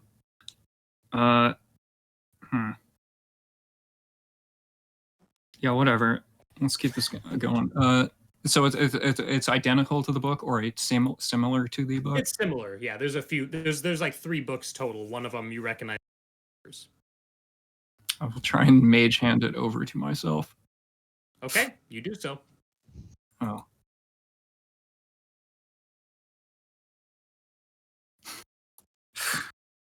I'll mage hand it open. Okay. And nothing open. happens? When you open the book? No. Yeah. All right, into the fireplace then. Okay. Works for me. All right. If you throw it into the fireplace and it starts burning. Great. Rix and Rúna, what are you two doing? Because Nahesa's doing all this while invisible. Is that rat around? Fucking Christ. It's not upstairs. It's downstairs. Mm-hmm. Then no. I'm just looking around. Okay. I'm just Do I glancing see around, anything else on the desk? sniffing around. Anything else? Or in the desk if there's drawers? There are drawers. They are locked. You want to burgle on top of election sabotage? I mean, you really just got to lean into it at a certain point. All right. Hey, we're in the right here. For a penny in for a pound. That's what they all say, though. Yeah, I'm curious. I'll just try to get the whatever, I don't know, the top drawer open. Sure. 14 this time. Not enough to do it, unfortunately. Okay, I'll try whatever the other one is that I didn't try. If there's multiple drawers. Yes, there are. Yeah, okay. So we'll say that there's 2 drawers. Okay, I'll try the other one. If it doesn't work, then that's fine. 20 for that one. Okay. This one you get open. This one you unlock. Okay, I'll look in. You pull it open, and inside you see, you see a bunch of folded pieces of paper. Not 1,000, but a lot. I'm just gonna look at one to see what they are. Okay, you look at one, and it has the name, Tugrim Darkwater. Sounds like an asshole.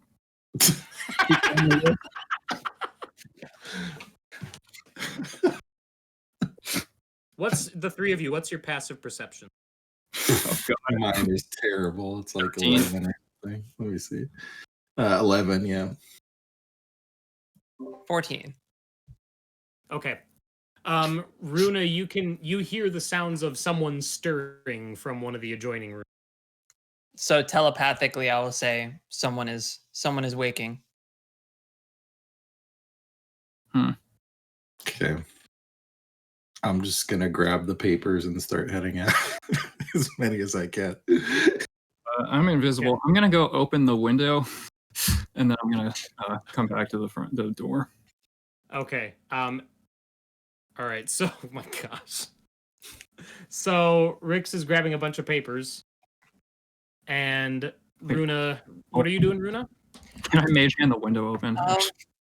I think I'll I think the obvious thing to do is to just leave behind Rix, but I think that what I really want to do is be in the window. Mm-hmm. Yeah. I think that's good. Yeah. Like Yeah. in Link's form, just like looking like meddlesome. Okay. All right, Rix, you grab a handful of paper. And Rúna is hanging out by the window and take her exit. All right. Okay, so I'm sorry, Rúna, I was typing a message at the same time. You're going out the window or you're staying by? I'm in the window. Like I'm in the windowsill. You know what I mean? Mm-hmm. Like I'm in the And frame the links. that just opened. Yeah. as a lynx, just As like the on. lynx. I assume there's like a roof like outside that I could stand on, or no? Yeah. Yep. Yeah. Okay. So then Wait, I'm like standing there looking in. as a Gotcha. lynx that everyone knows belongs to our party. Did she check in? Yeah. Yeah. Do they though? Could he turn into an owl? Ooh, I don't know if I have time. okay. Yeah. And then Rix, after you grab those papers, are you going out? What are you doing? I'm just gonna head out the door and try to leave. Okay. All right. I will take from you. Oh gosh. Well, let's do an acrobatics check. Back See if you flip can out the door. get your way out the room before someone shows up. 19. I think you're good at that. Hey, nice. All Oh, right. yeah. Does a So double Nahesa- hamstring. Nahesa invisibly goes out the window. No, the Rick- door. The door. Oh, the door. Sorry. Okay. Yeah, no, I opened the window and went back to the door. Gotcha. Okay, so Nahesa goes out the door, and Rixana grabs the papers, closes the drawer in the desk, and then like deftly leaps over the desk and gets out. And Rúna climbs out the window and sits to observe. Mhm. And Rúna, you see the door opens up from one of the side rooms, and a human male steps out. Looks to be middle-aged, and he comes out. And he's looking around. He sees the fire is burning hotter than what he remembers, and he sees the window. Are you hiding, or are you sitting there just watching? I think I am blending into the night enough that it's a stealth test, if that makes sense.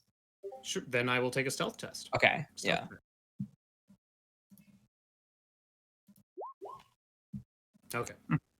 But if he does see me, there are snowflakes falling from my form and from my footsteps, and my eyes are aglow with an icy glare. Right. Okay. God, now I want to be spotted. Yeah, you Nah. really. MJ, check your Discord DM. I did. Yeah. No, that was 100% like part of it. Yeah. You're he does- definitely a cat right now. You don't want to be spotted, but you do want to be spotted.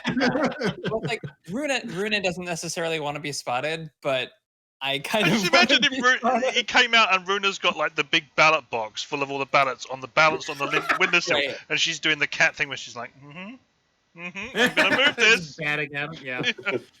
So he looks at the fire, and then he looks at the window, and then you see him. He looks to the other door that's across from the one he came in, and he considers the door for a moment, and then he turns to the window and approaches it, and he puts his hands on the windowsill and he kind of peeks out and looks around, but he doesn't notice you, and then he just closes the window, stokes the fire a little bit, and then that's that. I do not.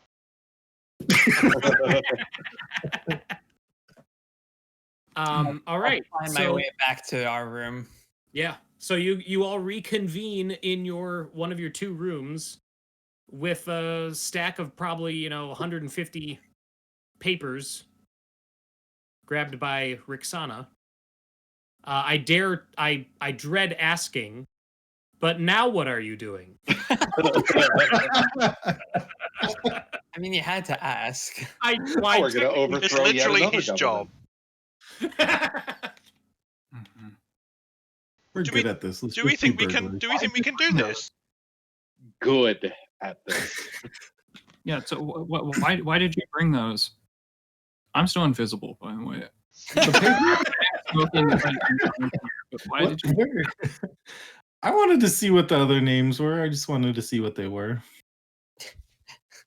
They're all Bring the book. dark. Oh my god! What if they are all Turgrim Darkwater? Check him. Maybe he doesn't like this guy. Yeah, I want to see if there's something like shady going on, if it's all the names that are supposed to be there, or Yeah, why is there only 150 names if there's 1,000 people in this town? Well, there was a lot more of these papers in the drawer, but Rick's only grabbed about 100. Oh, okay. Yeah. Rix, when you breeze through the papers and check them all, you don't see any repeats among them. They all look to be, as far as you can tell, legit. Well, we just saved like 150 people from being chosen. And made everyone else way more likely to get picked. Uh-huh. You're welcome. Mission successful.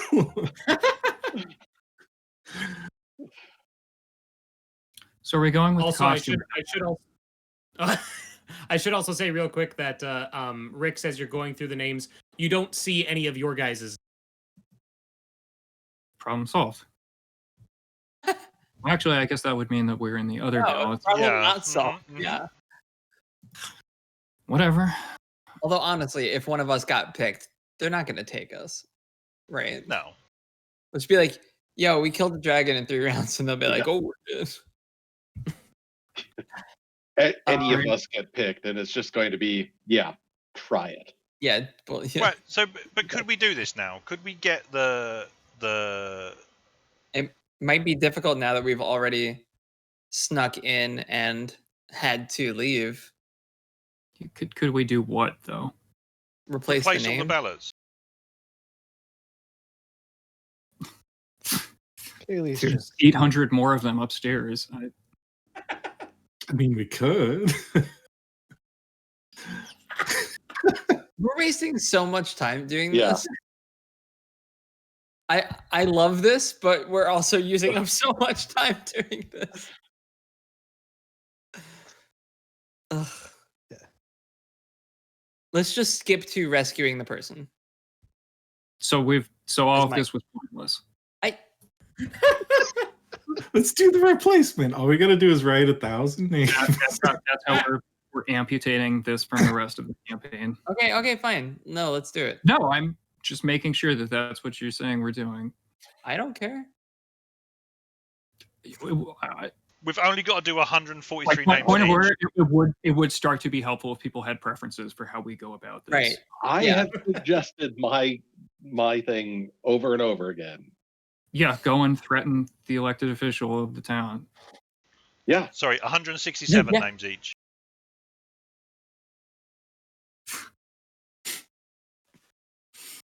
Kind of feel like I've already done my part with regard to the manual labor here. If we write them, I will go in and do the replacement. I don't care. Mhm. Let's do it. So you are writing 1,000 new ballots. That all say speaker, whatever his name is. Just say we don't even know his name. They We just know say, his name. they just say There speaker. was a Oh my God. nameplate, wasn't there? we you would don't have, know. you would have the seen his speaker's name in the Sorry, office. it's on the song. His name is Nerth Maxildonar. Of course, it would be the most difficult name to spell ever. Okay, whatever time we thought, double it now because.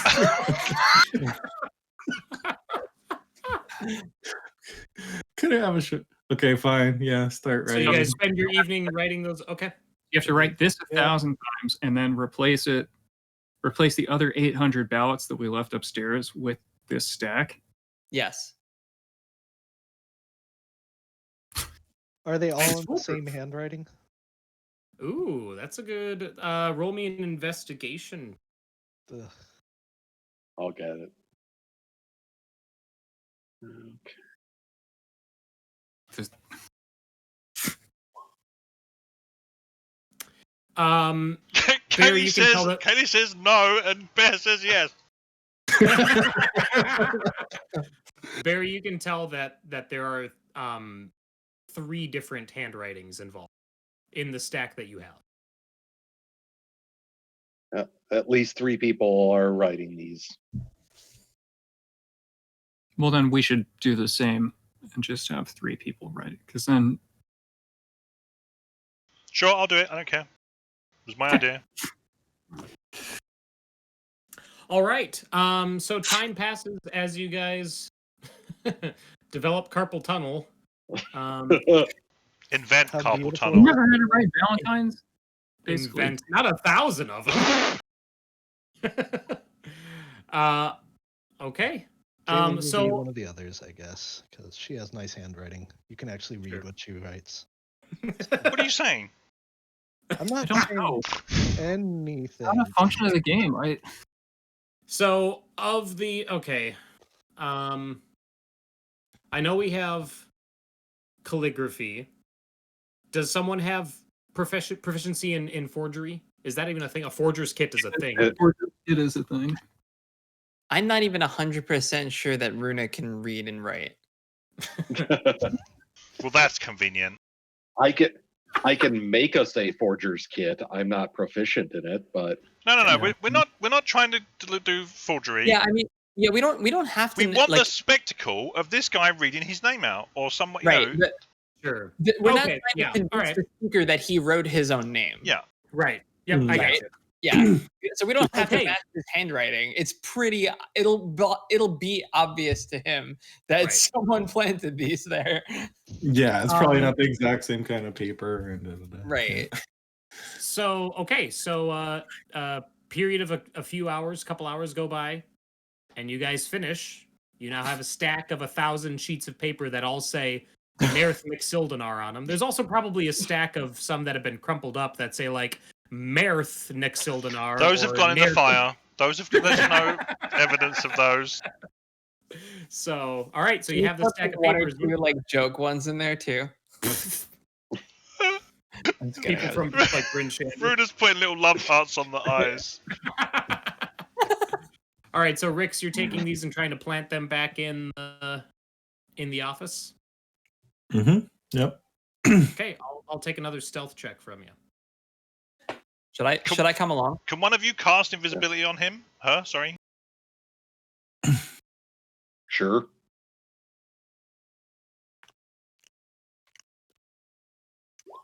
Uh, 15 stealth. Okay, and since you are invisible, make it with advantage. So go ahead and roll another. 18 stealth. You get back in. You find that the one side of the desk is still unlocked. The side that you retrieved those ballots from. The other side is still locked. I'm just gonna keep it simple, and I probably brought a bag of some kind with me, but take all the old ones out. I'm swapping the new ones in as fast You've as got like a Plastic 3-ring Kmart. binder. And then tip it into the- Yeah. Okay. So you take out the old ones and put the new ones. hmm All right. Yeah, there's no, unlike last time, no one seems to take notice of your presence, and you're able to do that, and there's no sign of anything changing. So, Okay, I'll leave then. all right. Nice. Whew. Well, that's all behind us now. This is just the tomorrow, beginning. so the next day, again, it happens around when dusk would be, even though it's perpetually dusk, but essentially towards the end of the day is when. And you guys, as you wake up and all that, let's see, who would be probably, I would imagine Leif is a advisor. Yep. Leif, you go down to the common room and you hear a couple of people down there discussing about how like, oh, today's the day, isn't it? And one of them's like, yep, town guard closed the gates and everything, so we'll see what comes of it. But anything in Targos that you guys want to do? We just passing time until the drawing. Let's. I would let's trade skip spells ahead. with Vellyne. What'd you say? Trade spells with Vellyne. Oh, Was if she makes herself available for that. she probably isn't super keen on that, but I think with a good persuasion check, she might be willing to share a couple. Thanks for not making me roll during that, I guess. Oh yeah, you've got bless. All right. Yeah, I got double blesses. You Well, can't like double a one- bless. There's no such thing as double bless. What do you expect? You want to turn the viewers down and say that they're extended? You get blessed on 2 separate rolls. Yeah, it's 2 separate tests. Well, tell them that you can't stack it up then. Well, one of them is And they Scott, so probably- one of them I don't really care about. All right. Fine. She's willing to trade first levels. All right.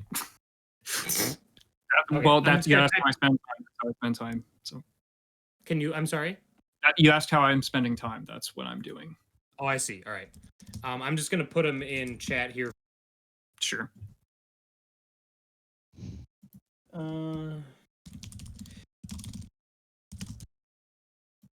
Otherwise, anything anybody else wanted to do? Sure. I'm going to. Kelly's like, I'm going to find a new party. Yeah. I'm I'm gonna gonna get the ask fuck Bear out of here. for the Demogorgon statue. Oh, sure. I'm not carrying it, but I want it. Wait, what? I'm just giving you shit. So Shit. yeah, I will hand it off to you. All right. I'm gonna cast guidance on myself, and I'm going to shatter that thing. Actually, does guidance work with saves? No. No resistance works with. Okay. Does enhance ability work for saves? Enhance ability? I don't Enhance think ability it does. abilities. I think bless works with saves. Yeah, I would definitely do bless. Okay. Yeah. Okay. All right. Yeah. So you bless yourself, and then I'll take a charisma save. Okay.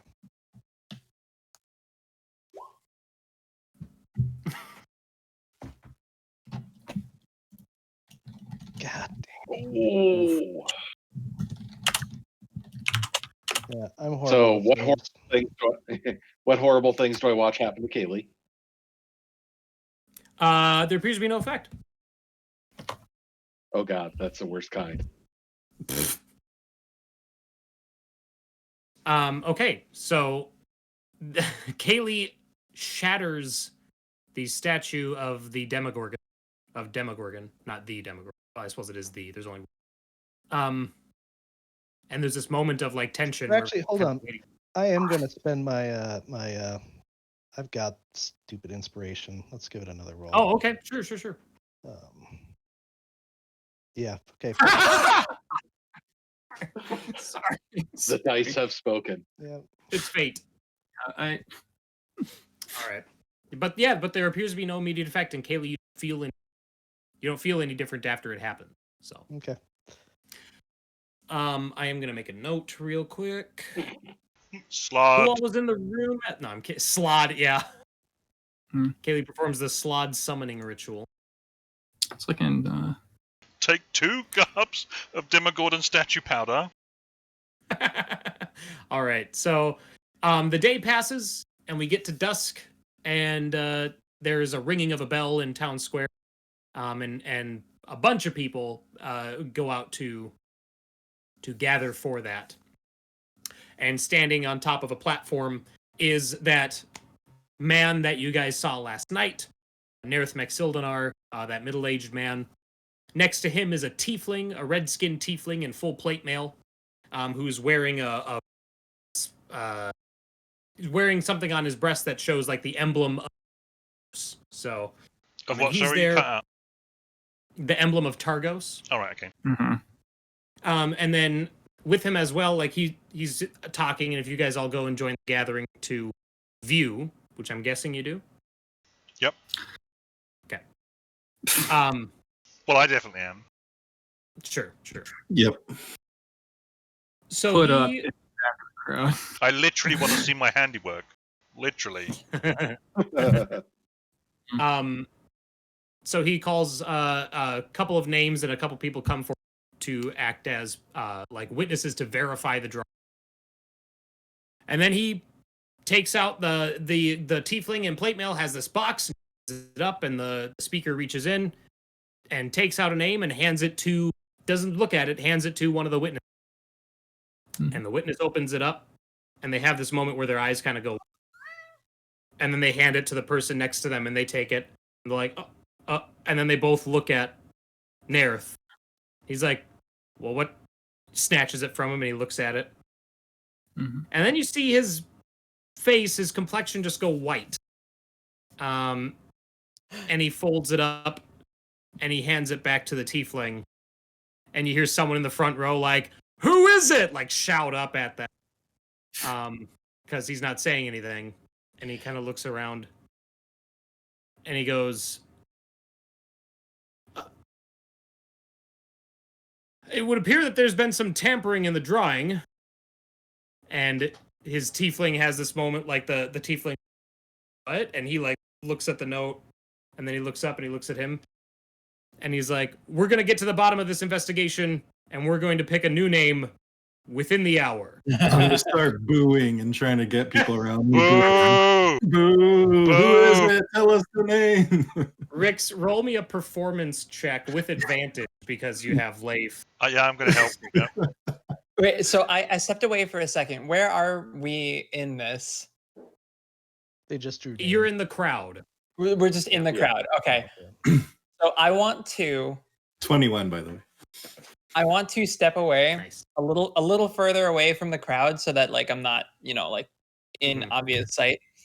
Right. And conjure animals. I want to conjure 8 owls using conjure animals, and I will also become an owl, and we're all gonna fly up and perch around the crowd. Aurel's just- watching. Tell us the name. Yeah. Just look ominous and start hooting Sure. occasionally. All right. Well then, Rúna, I'll take an intimidation check from you. Okay. You and your eight friends. Okay. No. Owls. You This have is fluffy. inspiration if you wanted to spend your inspiration. I do, yeah. Actually, I have inspiration, and I have the personality trait that I have a tendency to unnerve those around me. So I will Oh yeah. use that. Yeah. Great. Nice. I'm not that unnerving. What is Okay, this well. fuckery? Yeah. Whatever. Well, Rix, your and Leif's efforts definitely do seem to get the crowd going. And Nerth McSildenar, like whispers something harshly to the tiefling, and then he like grabs him by the arm, and the two of them get down from the platform and head back towards the Luskan. Followed the whole time by a crowd that is being goaded on by you and Leif, making their displeasure of the situation known. Congratulations. gonna- You someone lynched. What is this No, outcome? now we reveal ourselves to the speaker Is and what? and be like, "You should stop the sacrifices," and Yeah. he'll be like, "Yeah, we probably should." No, but like we know now. We Oh. know now that the lottery wasn't fair, right? For definite, we know, because the only way you could know it would have been tampered with is if his name was in there, right? No, And he I think could it's have.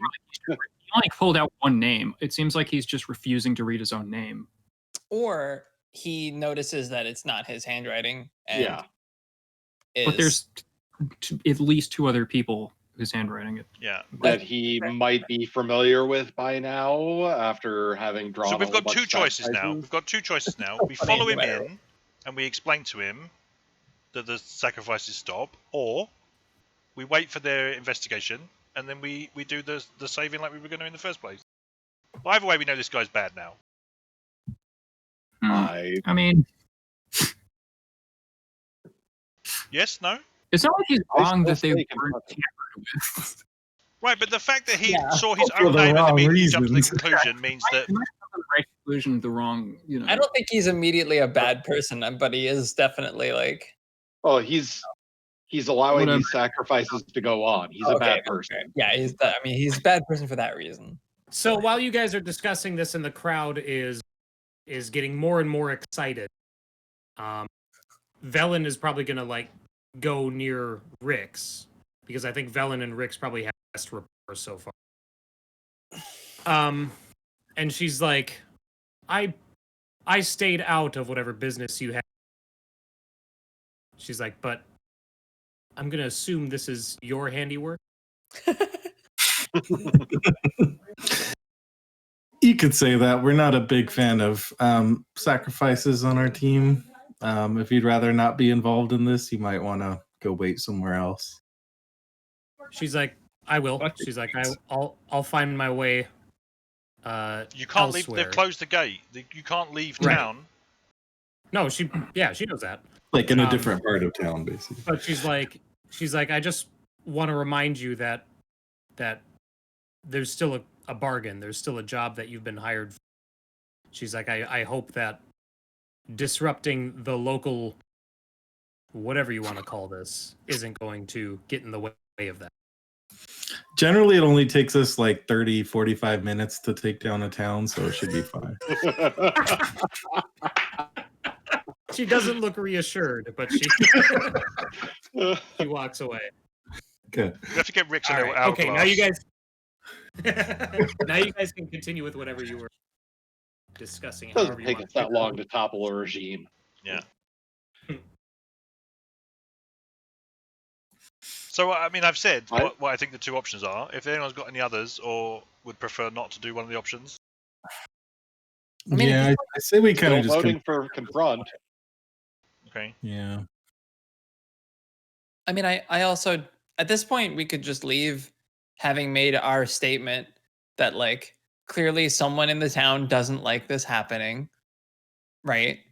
Well, we can't And leave. they're going to pick somebody else and kill them. I mean, We can't leave because the city, yeah. we're about fighting our way out, or at least severely talking Oh, our we- way out. No, we can find our way out. Yeah. I mean, I'm currently 9 owls, so I I'm can leave. currently 9 owls. No, I'm not old. I gotta ride the train all the way to the station. is what we're saying. Like, Did you say, Case? I think you guys have to ride this train all the way to the station. Yeah. I think so. If we're Okay, gonna so start walking over there, I'm like, okay, whose turn is it for single combat now? You missed the last one. I think it's you. Right? Yeah, I So, know. I'm gonna perch, Nick. I'm gonna perch with my owl kin on the rooftop, looking into that window, Okay. just crowding the window. Yeah. All right. Okay, so you guys are confronting Speaker McSildon. Guess so. All right. Yeah. Who's leading the charge, so to speak? Because like last time, Leif was the one who kind of directed the interaction. The righteous wrath. I think maybe Cayleigh will step up. Yeah. If you want me to, I can try to talk this out with them. Sure. All right. Well, Cayleigh, you lead the charge with them, and you head up to the door to the speaker's office is closed, and on the other side you can hear Speaker McSildenar shouting. What do you do? Knock on the door. Okay. You knock and the shouting ceases, and then the door opens and the tiefling in plate mail is standing there, and he glares down at Cayleigh. He's like, "Yes, what business?" We're here about the lottery here. He's like, "Oh, of course." He's like, "Do you have some sort of information? Are you here to turn someone in?" We just shove I Rix w- through the door and run away.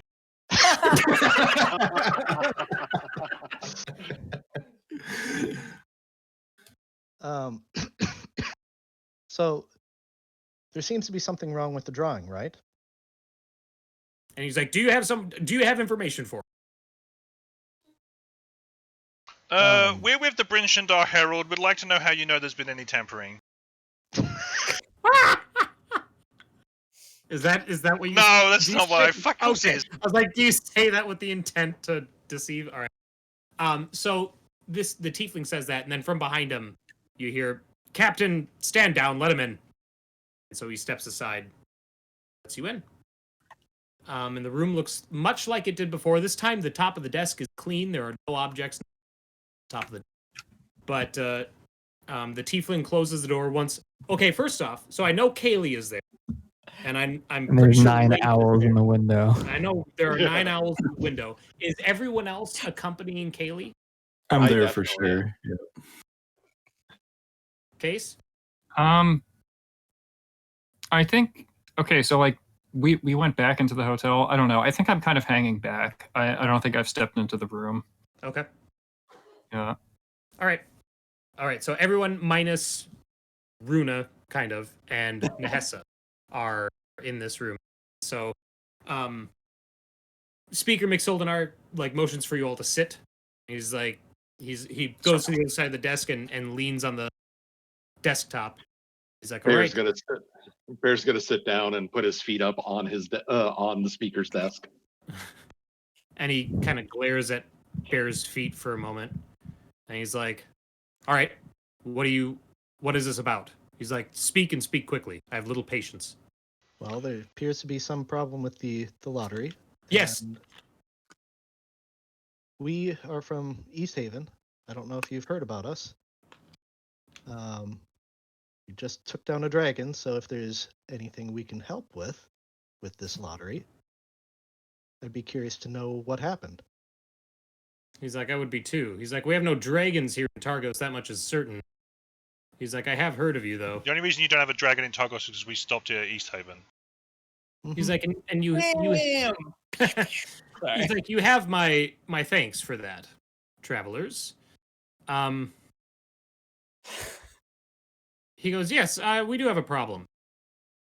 He's like, it's very obvious, and he looks over at the tiefling. He's like, Captain, would you mind? And the tiefling comes over with the box, and he dumps, and he opens up, and you can see that like he had a couple in his hand when you guys came in. He's opening up these papers. He's like, my name appears to be on all of these. But He's like, it seems like someone you only drew thought one they from were- the box. How did you know it had been tampered with from just one? And he holds it up, and he holds it towards Leif, and he's like, myself and 2 individuals write every name on these papers. He's like, this is not one of their handwriting. Can I make an insight check to see if he's covering? You anything sure up? can, yeah. If someone wanted to bless Cayleigh now, would be a really good time. With my rolls, who knows? Probably not going to do anything great. 26. Oh yeah, terrible, absolutely awful.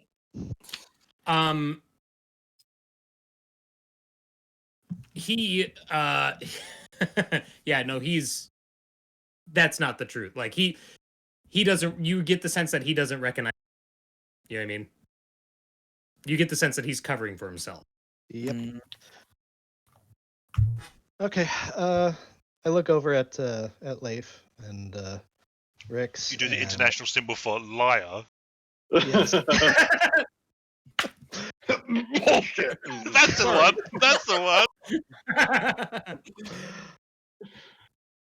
I guess I'll stand up and I say, so what you're telling me is that your name isn't in any of these drawings. He's like, what I'm telling you is that a different hand wrote these names. Yeah, I'm not buying that. He's like, you don't have to. You're not speaker. He's like, just because you killed the dragon doesn't give you political sway here in town and think you can come in here and change things. He's like, someone tampered with these. That is the issue. If you have Let me guess. information, Speaker's Yeah, privilege not to be part of the lottery. Is that how it works? We have all the originals, right?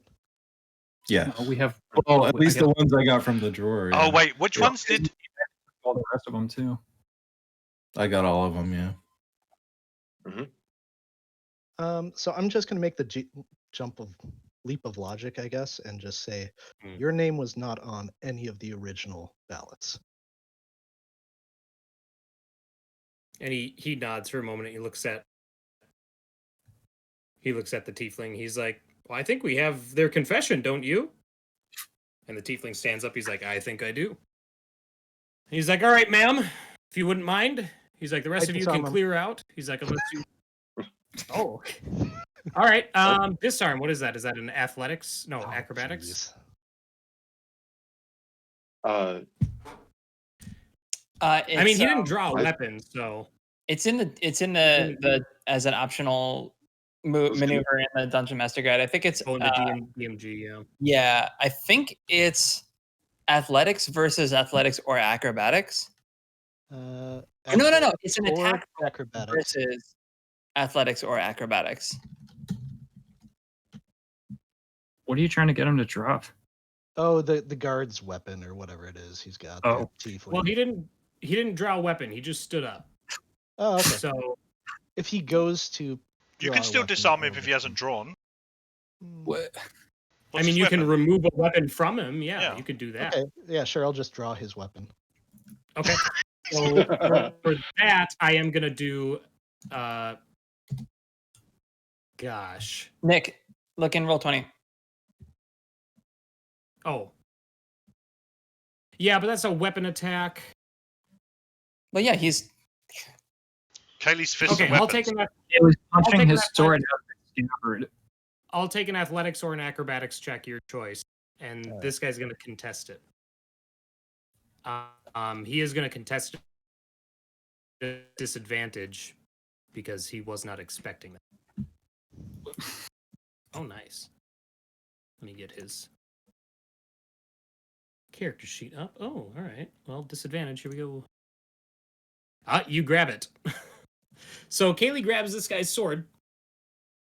And like he stands up and he's starting to like separate Cayleigh from everyone else, and she just takes the sword right out, and he immediately puts his hands up and takes a couple steps back.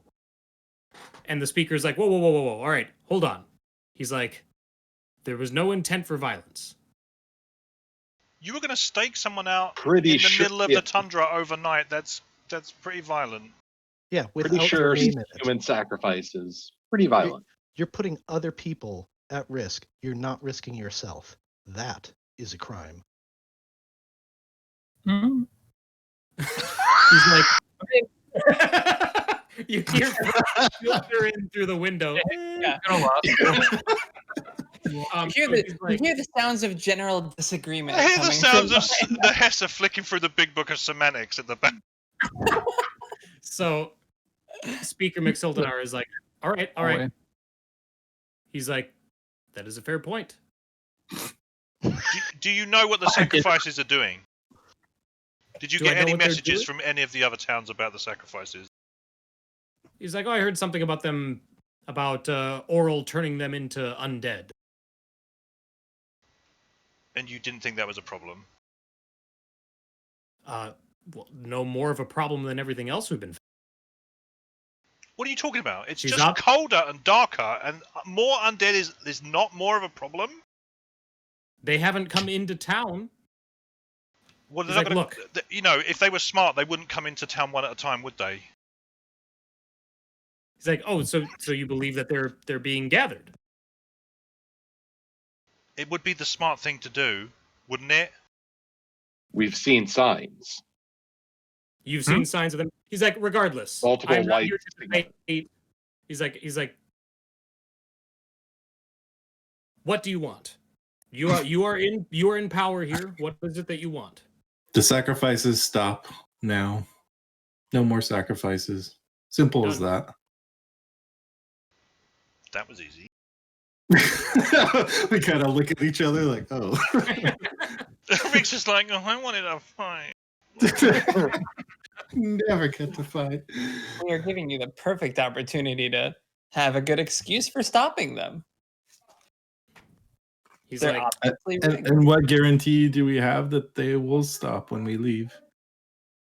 unless you plan to check in on us once a month, you have my word. We're actively Well, trying your word to is so correct good, the Ian. rhyme. And the last thing we want is people like you undermining us while we're away doing that. By gathering more forces for Auril, by continuing these sacrifices. I don't think it's unreasonable. And he looks at the sword in Cayleigh's hand. And he's like, I would agree. Can my captain have his weapon back? Yep. Tiefling grabs it and puts it in his scabbard immediately. And he's like, the sacrifices will stop. He's like, you have my word. Cool. Toodles. We We need to win. wait here until the night is over to ensure that that takes place. Yeah. Actually, the doors are locked, so I think we just sit on the mayor or until time is up, basically. Is for there that anything? session. Is there anything about the sacrifices having to be done on that day? Have we found out anything about that or no? No, That's a good question. there hasn't. You haven't received any information that would imply a reasoning. Probably just Auril wants it. Yeah, Right? No. people have hinted at it, but we know nothing. When everyone leaves the room, can he just turn around like, oh, like sigh, look at the window, and there's just scatter. I think he'd probably have the tiefling like open the window and try and scare him away. Right. Then they would all fly into the room. Yeah. Ah! All right. Okay. Well, there you go. So what are you guys Okay. doing? I say Are we you? just Oh, skip I was- ahead to sticking around to see if he keeps his word, and then we leave, right? Well, Sounds good to me. shortly following that, he would deliver. He would have. He would deliver an address to the crowd outside, Mm-hmm. explaining the situation, explaining that through careful consideration, he has reached the decision that the sacrifices should no longer take place. There's no small amount of people amongst those gathered who openly ask what else they are to do. Like, what's Auril gonna think? What's Auril gonna say? And he goes. His response is basically that they will have to find some other way to appease Auril without ending the lives of people in town. I'll chalk that up as a win. Yeah, good enough. Did it. And if the people are also still clamoring for a reason as to why, I think Cayleigh would have fed him, I don't know, some good language to say like, Well, he could easily just be like, we have significant evidence to show that the lottery does not work because it was rigged. Tampered with. Yeah, it's been tampered. It's too easy to tamper with, so we're going to stop doing it because people can tamper with it. Hmm. That would be like an easy politician's way out of it, I think. Right. Yeah. Okay. So the rest of the day goes without any more. Once it becomes clear to the folk of Targos who you are, you start to kind of enjoy the beginnings of the same benefits you had at Easthaven, where there's people all over you like, oh, Dragonslayers. People like, oh, tell us about it, But largely the evening continues without any further incident. And then the next day, the gates of Targos are opened, and you guys are free to leave. all right. Okay, let's blow this place. Yeah, let's not derail the plot any longer. That was really funny though. I know, I enjoyed that. It was worth it. Yeah, totally worth it. All right. So from Targos, it's going to take you, about 2 more days to reach ANGAJUK'S spell. We're going to stop in Bremen and put on a play.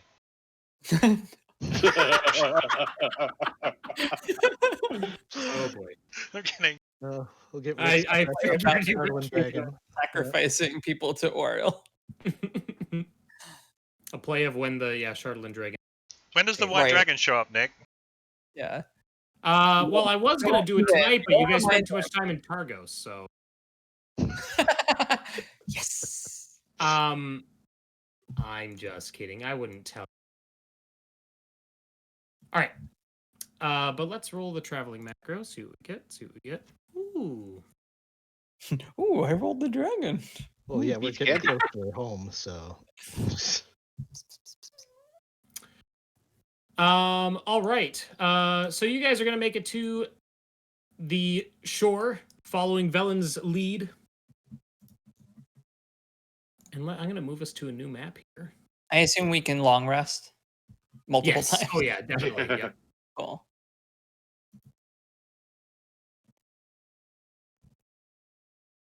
All right. So you approach the shoreline of the Sea of Moving Ice, and as you get closer, you hear the sounds of the ocean before you ever even see it. And once you get close enough, you get to this point where there's like this like a small cliff that goes down to the ice, the frozen sections of the ocean that are near the shore. You see that there's a small stone cabin to the east, and then there's a frozen dock. But what is more shocking is that over in this direction, there's it's like a stone archway. You can see the two ends of it here and here. But coming off of the larger end of that archway is another dock on the frozen sea. And there's a bell. There's an actual bell that's like on a post at the end of that dock. And then under the archway is a hole that goes down into dark water. And as you guys approach, Vellyne stops her sled. And she's like, well, this is the spot. She's like, this is ANGAJUK'S bell.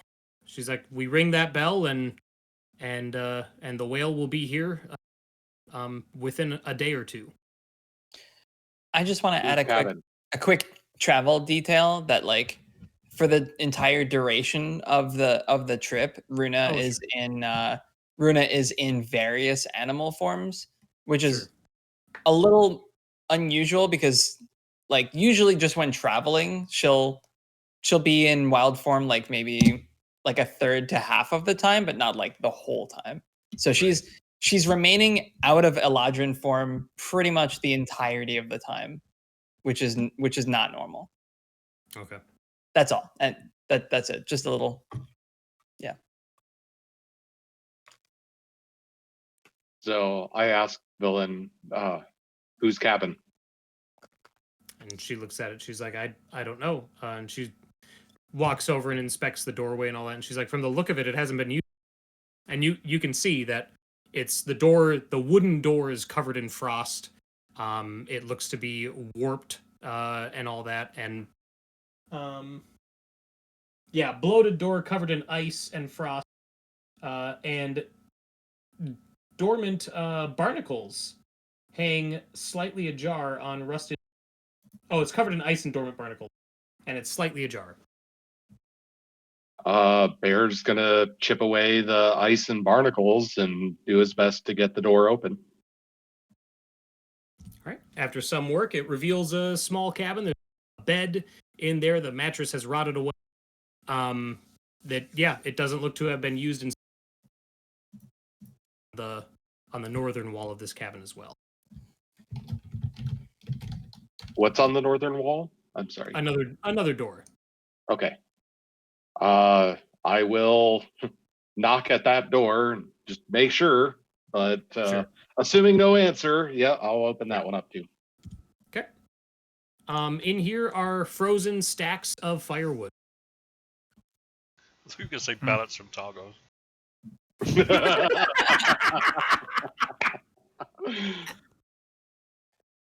Yeah. I'll come back out and report to everybody. Okay. So we gotta ring the bell. Sure, I'll go ring the bell if no one else is moving. Are we just going to walk Vellyne across would- the... I mean, the ice is cracked, but it's also like, Leif, you can tell by looking at it that it's really thick. Like, you don't fear it breaking underfoot. I'm also like 30 pounds, so. Okay. I was gonna say, do I fear it breaking under Robo-Bear's feet? No, even then, I think it's too thick for that. If it's thicker than 6 feet, you're fine. Yeah, I'll ring the bell. I just want to make sure I'm not having to rebuild another bear. Oh, you like that stuff. Come on. You don't have to rebuild it. You just have to go down and find it. So I could. other than the sound of every so often the ice settling, which for those of you who haven't heard, that would all sound like thunder kind of rolling across. And the sound of the ocean further out from where it's actually open. it's really quiet here. And when Cayleigh rings that bell, it echoes out. There's 2 loud dings that come out from it, and it echoes and just kind of thunders across the landscape. You have to wait for some time, unless there's anything specific you guys you are a couple long rests already. So unless there's anything specific you wanted to do, I'm just going to fast forward. Eventually, the water beneath that opening does stir, and you see the head of a sperm whale poke up. And it kind of actually doesn't even break the water at first. It like swims up and rolls around, and you can see the giant eye and like side of the head of this big thing as it's looking. And not only that, but you can also see that there appears to be something strapped to the top of its head. A large contraption of some sort. You can't really make it out from this distance, but it kind of turns and looks up. And then you hear a voice inside your heads. And this voice, it's this booming, deep voice. And it says, "You're the ones who rang the bell." It says, what do you need? Looks at Vellyne. Yeah. Passage to Solace Island. Yep. And it's like, Angajuk is like, that is a dangerous... Solstice, sorry. Solstice. That's I knew what you meant. Angajuk is like, that is a dangerous journey. Are you prepared to spend 4 days underwater? I guess so. Now, If when you there's- say prepared, So when it seems like there's any hesitation, Vellyne immediately is like, "Yes, we are prepared." And it goes very well, and it rotates and it positions. Oh, go ahead, Justin. We all do have rations, right? Because we aren't going to be able to gather food underwater. I do. Yeah, I do. I do as well, but Yep. I probably have enough for others if you don't. Sure. I've got rations. So the whale rotates around, so that now this thing that's strapped to its head is now closer to you than it. And you get the sense that it looks like it's almost like the deck of a ship. Like it's half of a ship it's a ship that's been broken in half and then strapped to the head of this whale. And I'm going to go ahead and reveal its token. What? And not only Nice. is it the deck of a ship, but there appears to be a bubble that's What? permanently around the deck, and it kind of like lifts itself up so that the bubble breaks through the water. And then you hear its voice in your head again, and it says, you can pass through the barrier.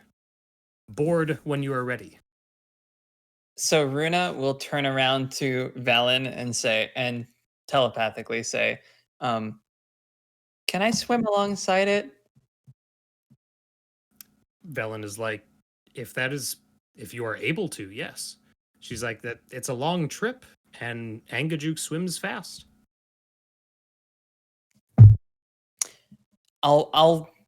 Okay. I won't shift, but I think maybe at some point during the journey I'll like swim alongside it for a little bit and then Nice. come back. Yeah.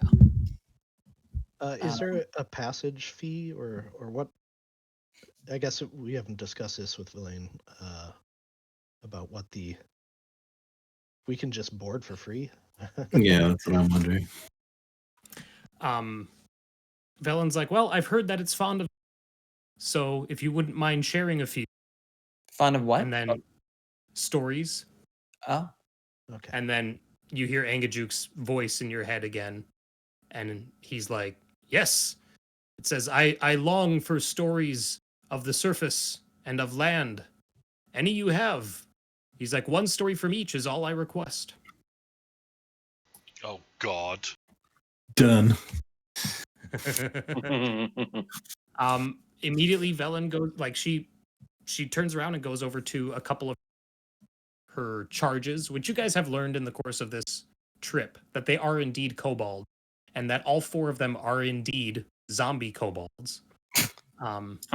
God. Zombie cool. What the fuck? And she goes up to one of them, and she gives him some instructions. And you see he goes back to the sleds, and you see they start taking supplies out and going into the cabin. And then she goes and hops off the ice and goes right through the bubble and lands on the deck of the ship. I'm gonna just get a quick read on her, just in case she might have designs to harm this creature. I don't know. Okay, I'll take an insight check, but I'll take it at disadvantage just because it's kind of broad and it's not really going to give any specific action. Whoa! You don't get the sense that you don't think that she is intending any harm to this creature. Okay.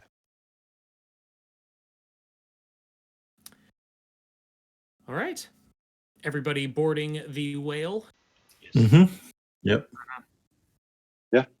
All right. I'm going to move us back to the regional map here. I actually have a piece of art to share regarding this. Find that. Player art handouts. Here we go. Play some Final Fantasy XI ship music. So ANGAJUK dives down under the water once you all and immediately starts, it goes down toward the sea floor. And as it's swimming, you get the sense like there's all these other sea creatures, like you see a narwhal in the picture here, and there's like bottlenose Runa. Oh, I am definitely swimming alongside the narwhal. Yeah, nice. All these other sea creatures come and swim alongside ANGAJUK for a little while, and then they kind of break up. But then you hear its voice in your head again, and it's like, the journey takes 4 days to the Island of Solstice, and we will see many great things between here and there. But first, I think a story is in order. Oh, God. Which among you is sharing first? Not it. Bear well. Okay. So, my people have a tale. Tale of the first hunter. Our tribe came from the land between the Dale and the rest of the world. And the first hunter was a man that held great power and respect within the tribe. But when winter came, food was scarce, difficult to find, and the hunter struggled. Oftentimes, he would have to find whatever food he could. And one day he came upon a polar bear that was wounded and dying. The bear spoke to him, saying, "Your tribe needs me. You may take my meat." But the hunter trusted that there was something more, something greater. And the hunter shared food, what little he had, with the bear and nursed it back to health. The bear, after a few days' rest, was able to leave and simply thanked the hunter. The rest of the winter, though, there was always hare, there was always deer, elk, whatever food they needed. And come springtime, as the frost receded, the bear visited the tribe and said, "Your respect has been reciprocated by nature. Remember this. Remember to believe in nature, believe in kindness, Believe in what you can. Nature will show its respect back.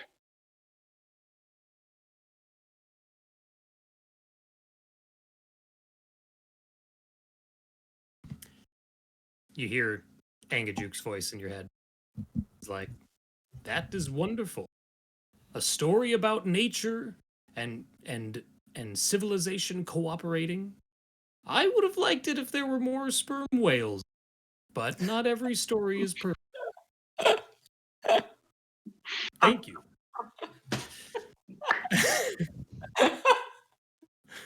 Leif side eyes at like Cayleigh and Rúna's like, do you have a sperm whale story? Was a sperm whale. All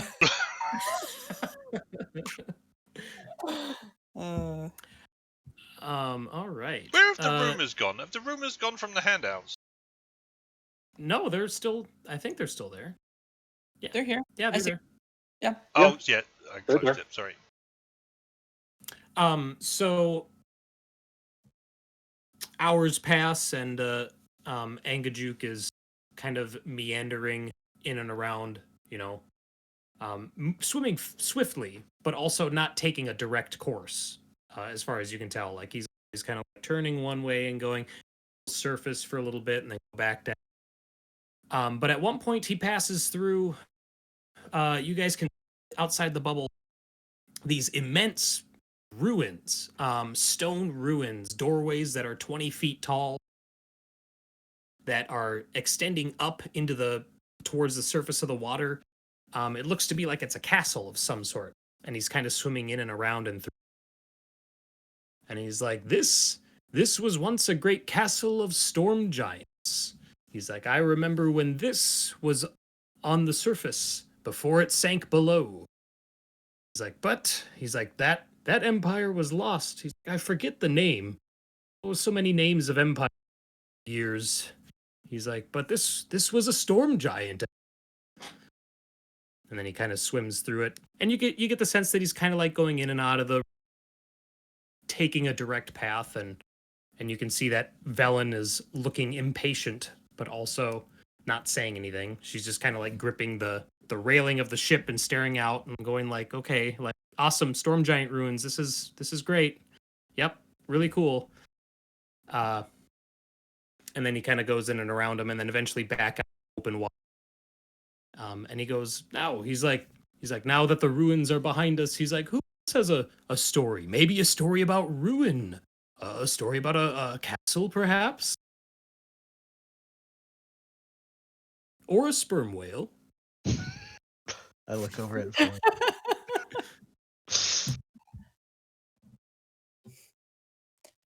I have only met one such whale. Oh, really? And what was his name? ANGAJUK. Oh, I swam right into that one, didn't I? Oh my god. All right. Also, can we give out the award for best NPC right now? Because I mean, Justin, to address what you said earlier, the kobolds aren't here. The kobolds stayed behind. Oh, they did. Okay. So it is just Vellyne here currently. yeah, she gave them an instruction, and then they Okay. boogied. I am very sorry. I do not know many stories. You don't need to know many. You just need to know one. Well, I can tell the one that I know. Great. If you can work in a whale. I can try. You see Rúna sort of pales and looks very distant as she like stares off into the deep ocean all around. There was a young girl who lived in a very far away place. She doesn't remember much about that time. The only person that she spent time with was her sister. But that place was vast and uncharted and strange. Very easy for one to get lost. So she ventured out one day and she found herself unable to find her way home. She traveled for many hours, many days looking. And finally, she found a rabbit.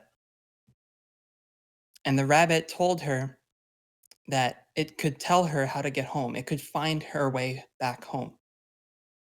But only if she made a deal. Only if she signed her name. She didn't know what else to do. She wanted to see her sister again. So he signed. And the rabbit showed her many, many things. The rabbit was not a rabbit at all. It was every animal of the forest and of the sea. It could even be a whale if it wanted to.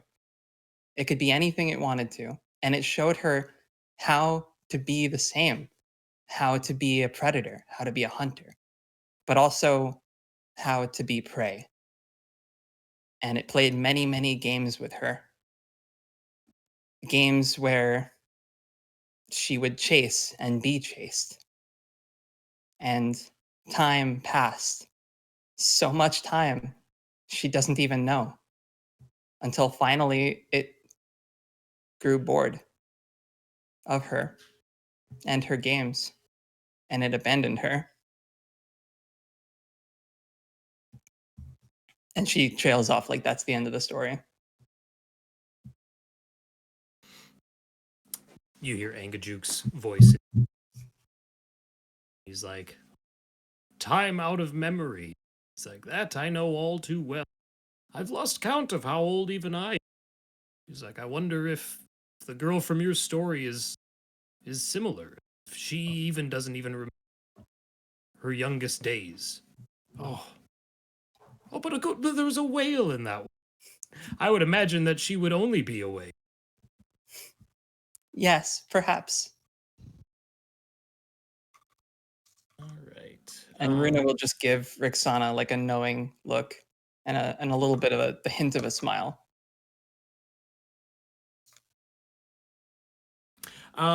Okay, so first day passes, and then into the second day, ANGAJUK is quiet as he's going. Vellyne seems to be like relaxing a little bit. His direction is now much more direct. He's not wandering as much as he was before, and the ocean around you guys seems to get deeper. Like it's no longer just a few hundred feet deep. It's much deeper. So much, in fact, that you can't see a whole lot around him because of the lack of light and just because of the depth of the water. But at one point, he surfaces for air, and you all see a few boats of whalers off in the distance. And he comes up and takes in his air and blows out of his blowhole and takes in his air. And he's like, I just saw some people who might be a problem. He's like, we're going to go real deep now to avoid them.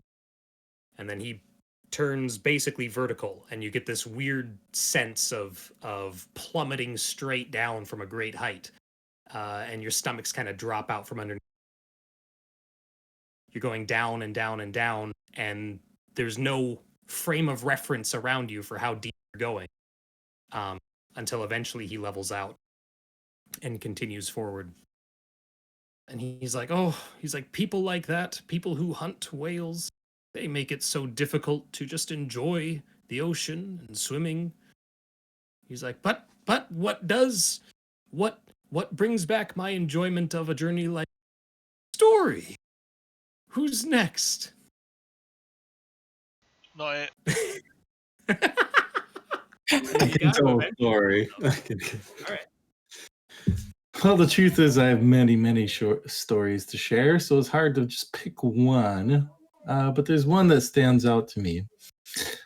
There might not be a whale in it, but hopefully you'll enjoy it anyway. There once was a town caught deep in a winter and a night that seemed to last forever. And the people of this town were scared and very afraid, and the way out of their fear was to make sacrifices to try to fend off the cold and the dark. And so they thought fire could fend it off. And they thought sacrificing their own to this fire would fend off the darkness. But of course, that kind of act only brings on more darkness. But the people in charge of that town weren't wise enough to see that. Thankfully, one day a band of heroes came into the town, and they immediately saw what these people didn't see, that you cannot fend off this darkness by bringing more darkness upon yourself, by using dark acts. And so these heroes confronted the leader of the town and in booming voices demanded, "These sacrifices must stop." But the leader of this town was cowardly, and although he himself did not believe in what he was doing, he kept doing it anyway because he was scared of the result of following through with his own convictions, which is maybe the worst cowardice of all. But you might think that's the villain of the story, but he was not the true villain of the story. The villain of the story was the captain of the guard of this town, who was really behind it all, who was really pushing for more fire, to run face first into this darkness so that the town would forever be consumed by it. And this party of heroes soon realized the only way to save this town, to save the people, would be to challenge the captain of the guard. And so one of the heroes, let's call him Leif, charged forward, threw his axe, sailing through the air, whistling right by the ear of the captain of the guard, and called out so loud that all 10 towns could hear, "I challenge you to single combat." And so a combat for the ages began. Some say this hero Leif appeared 10 feet tall as he fought. He was cut again and again and again, but somehow he would rise again until the captain of the guard was defeated. And thus was the town saved, and thus was the darkness pushed out. And these heroes became heroes of this town, and this hero Leif became the captain. And as the night fell of that first night, Leif came to his compatriots, and he found one of them, let's call her Rixana, and he said, "I want you to know that everything I did was just to prove myself to you."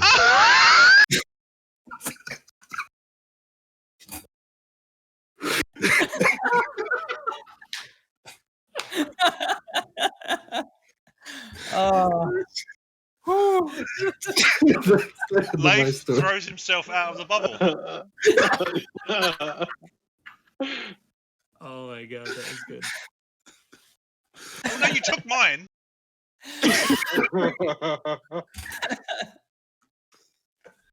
ANGAJUK is like, all of this fighting between people looking for safety and security and otherwise difficult time. He's like, I think they would find the safety they seek if they just went for a swim.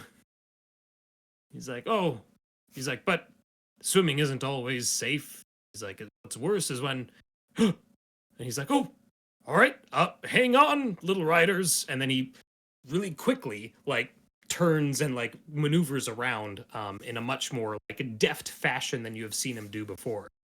And as he does so, you're all kind of careening on the ship that's strapped to him, and you see in the distance, darkness from this depths, you see a giant squid rushing towards him. So he's attempting to maneuver and stay away from it, and all approaching, and it's swimming after it, and eventually its tentacles come by, and it wraps around the outside of the big bubble that's around this ship, and it's like, oh, can't have that. And then he kind of around, And then at one point he like bites. You see his head kind of snap down, and all of a sudden there's all this blood in the ocean around. And then he's swimming and all that, and he shakes the squid loose, and then he keeps going and like puts some distance between. He's like, we can't stop now. He's like, that blood will attract sharks, and they're even more of a problem.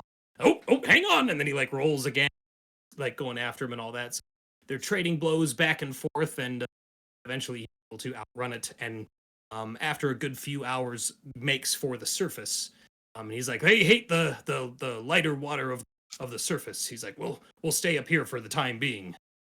And then he breaches through and blows out another spout from his blowhole, kind of stays near the surface, and you're out of the darkness of the water now, and you can see the gray sky. And as he's going, he's like, she's like, talk about trial through combat. He's like, if I didn't have riders, given that squid the old what for, but nope, I gotta make sure that you're safe. He's like, if I lose you, then I lose story. Oh, that reminds me. Who's next? I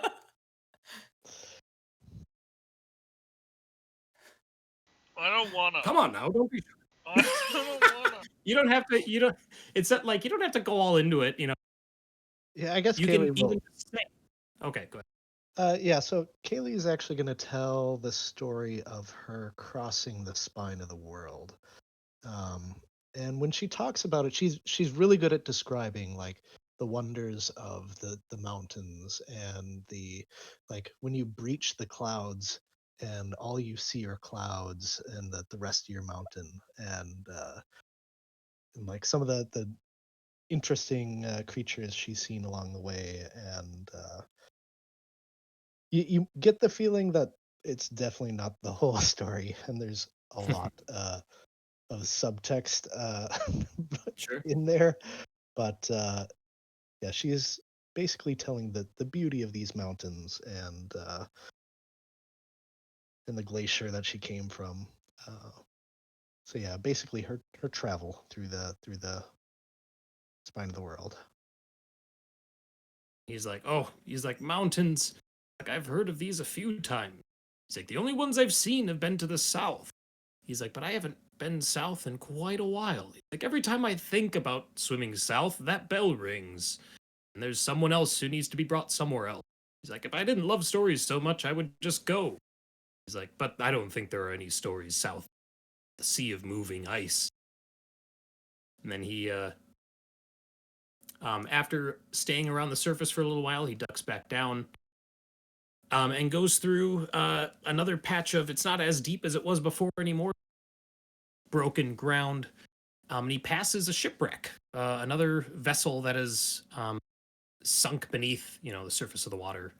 And it looks like it's mostly intact other than a couple of big holes in the hull outside.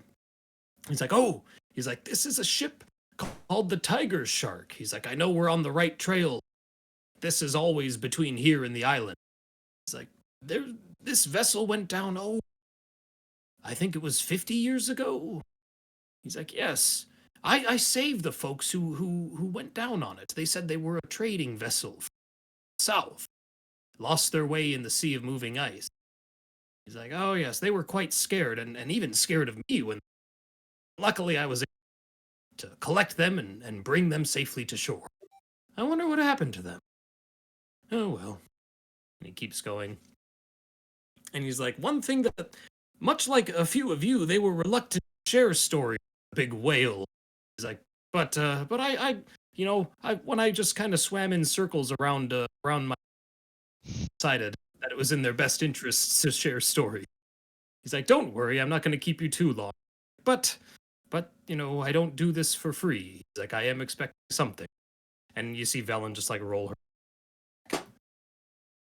I want to know He's what like, happens if someone doesn't give a story. Does he just like eject them? You get fired out the blowhole. Right. He's That's like, our well, so who's next at the end of our second day?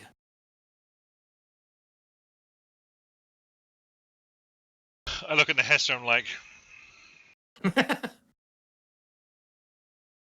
She's actually been meditating very deeply and like has not listened to. You mean asleep? No, as soon as we kind of went dark, like under the waves, it was kind of she kind of became extremely withdrawn, I suppose. What were you saying though? Well, one of us is next. Or are we? I don't want to piss off our ride. Mm-hmm. How far is Leif willing to push that, though?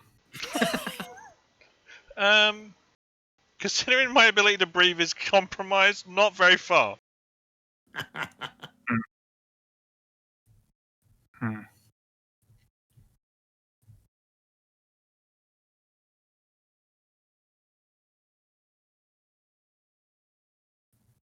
There doesn't appear to be any need for it to be a good story. Well, the bar has been set, so this is the problem. But you can do what Justin did. You can just explain the type of story that Leif is telling. Okay, so know. I'll tell a story about someone who was given a great responsibility to scout out a mining operation in the spine of the world, and even though he thought it was safe, everyone who went to the mine was lost, and they never returned. There you go. There you go. That's an upper. All right. That's not not where I come from. ANGAJUK is just like, oh my, that's troublesome. But we all make lapses in judgment from time to time. Unfortunately, those lapses might cause more problems for others. Have you thought about adding a sperm whale to yours? Might have been maybe they were all saved by a sperm. I like Yeah, I like that. yeah. I guess Yeah. that would be a better ending. Yeah, sure. And then he goes back up to the surface for into the third day at sea. And while he's at the surface,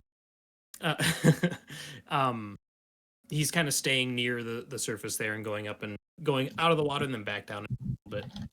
But then at one point, you see now being halfway through the third day, or what you think is halfway through the third day. It's hard to perpetual darkness.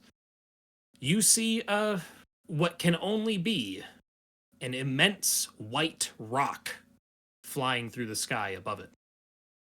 And ANGAJUK is like, oh, that's another danger. He's like, we'll be going deep again. Like, I want to avoid that one at all. And then he dives down deep again. Doesn't go as deep as last time. You get the sense that just the ocean isn't as deep here. But he stays below the surface for a while. Is it And just he's like, this rock in particular, or are there multiple rocks out here? He's like, I don't think there are multiple. He's like, that is the only one that I know. It's Iskra. And it serves Auril. It nests on the very island to which you are going.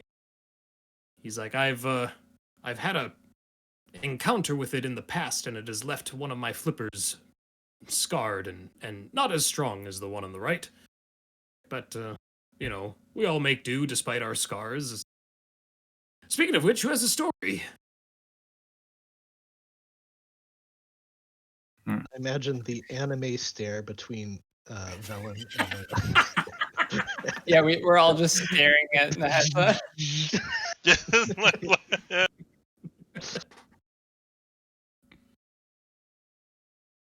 Surely Vellyne has a story. She tells one very punctually, stutteringly. She looks at Nahesa and she's just like, are you? And then number two. She's like, all right, I have a story, ANGAJUK. I think Case was about to say one. Oh, No, that's I can like rudely interrupt, or I can just let it proceed. Yeah. What Case would was like, what would be more fun? breathing in, about to say something. Oh, I totally missed that. I'm sorry. No, it's all right. She's like, I have a story. She's like, mine is it's about a woman who joined an order with the desire to prove herself that her skill and her mastery of certain arts was still apparent and that she hadn't lost it over the years. After she joined the order, she was accused by colleagues of nepotism, of only getting in because of the status of her family. That made it difficult for her to prove herself. The order would not give her the opportunity. Well, eventually, they were looking for people to volunteer on a very difficult, dangerous expedition to a remote area of the world. And seeing the opportunity to prove herself, she volunteered. And the whole trip, with 3 colleagues, she worked with them, alongside them. She shared plans, she consulted maps and guides, used her resources for the entire group to brave the dangerous mountains, the cold, barren wilderness, until they finally reached some semblance of civilization and safety. And that entire trip, her colleagues were grateful for her assistance. It seemed like they were seeing her worth. And then, once back in civilization, once back in the towns, her colleagues seemed to lose sight of everything that she had done and were blinded by their own greed and desire for ancient secrets, that they split up and left her after stealing her tools, her resources, and making off with maps and charts and all the information that they had brought with, and left her in the town. She's like, unfortunately, I don't know how my story ends yet. She's like, but she is still seeking to prove her worth. But there's a And whale at in least it. the story has a whale in it. Yeah. And ANGAJUK is like, oh, people often worry. In these stories, it's that people concern themselves with what others think. It's like, they shouldn't. They should only concern themselves with how. It's like, but what do I know? I'm just a whale. I'm just gonna do a quick insight check on Sure. on her, just to see how truthful she thinks she is. Sure. Yeah, you get the sense that she believes what she's saying. Okay.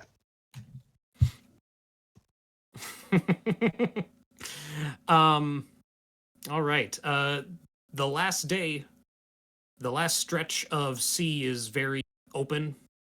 There's very little in the way of like, there's no sign of anything like terrain or features. Very deep. There's very few icebergs out here. You get the sense that you're incredibly far away from land at this point. And as you're going, ANGAJUK is like, well, we're in the home stretch now. He's like, it won't be long before we see the island in the distance, and you will have your point. He's like, so that means that there's one story left to finish this journey.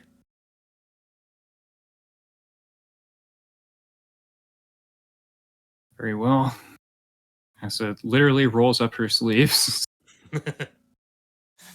I guess there's no face in here, so she'll look at like the topmost part of the dome or something.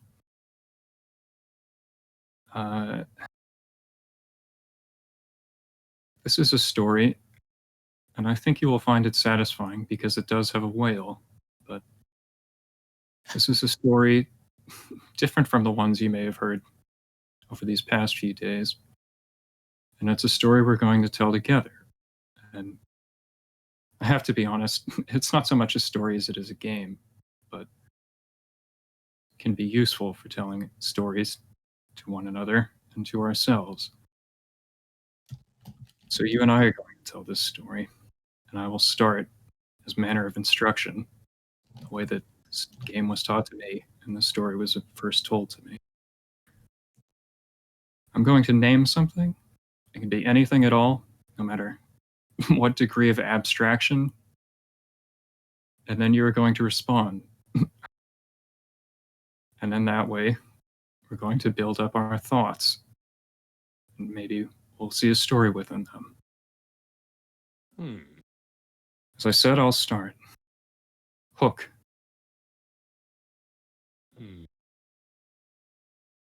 Danger. Shiver. Pleasant. Sorry, what did you say? Pleasant. Pleasant. Daybreak. Distant. Shadow. Deep. Hidden. Time.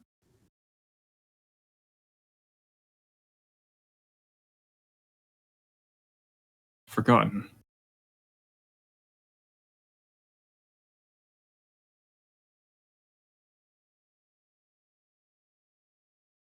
Whale.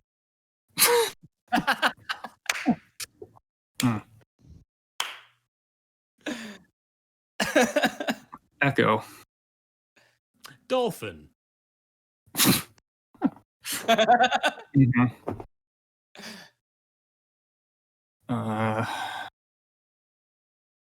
Warmth. Surface.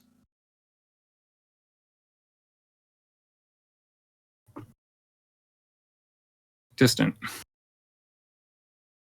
Giants.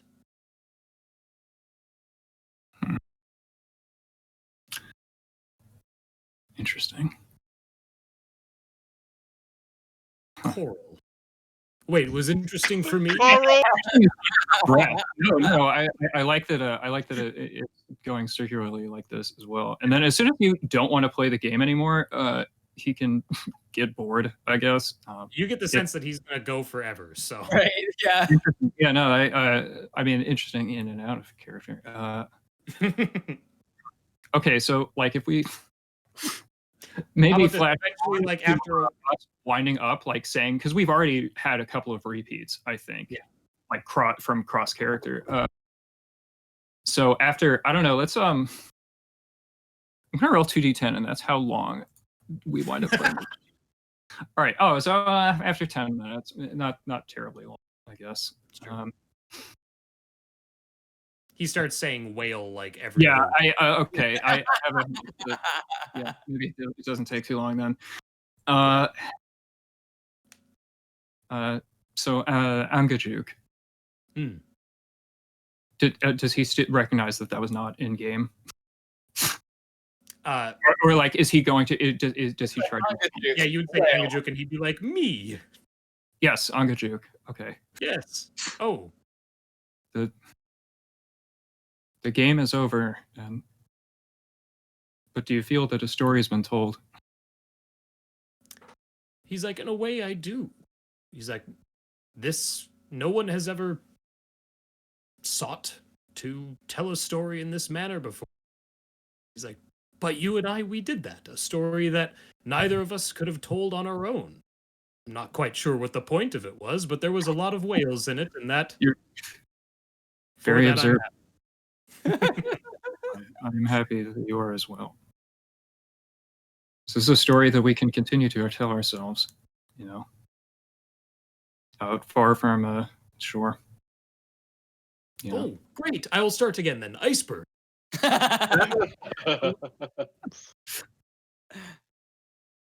Like another clock skips like 15 minutes, and it's like back to like whale, fish, whale, like. Yep. I just see All Nahesa right. in the back of her mind is like, It's like this is complete. Oh god. I'll be back if we like freeze. Oh, sure. okay. Well, I mean, that was after that. Angajuk would surface again, and you see up ahead there is one lone island, and it looks like it has many, like what would you call it, peninsulas, kind of poking out of it, in a radial fashion. He's like, this is the Island of Solstice, the destination for our journey. He's like, I will drop you. He's like, there is a frozen dock on the southeast side of the island. I'll drop you there. He's like, I'll remain around the island for a day. He's like, but I won't stay much longer than that. He's like, should you need the transport, I will be here. And he swims up. I'm going to move us to another map right before we end for the night.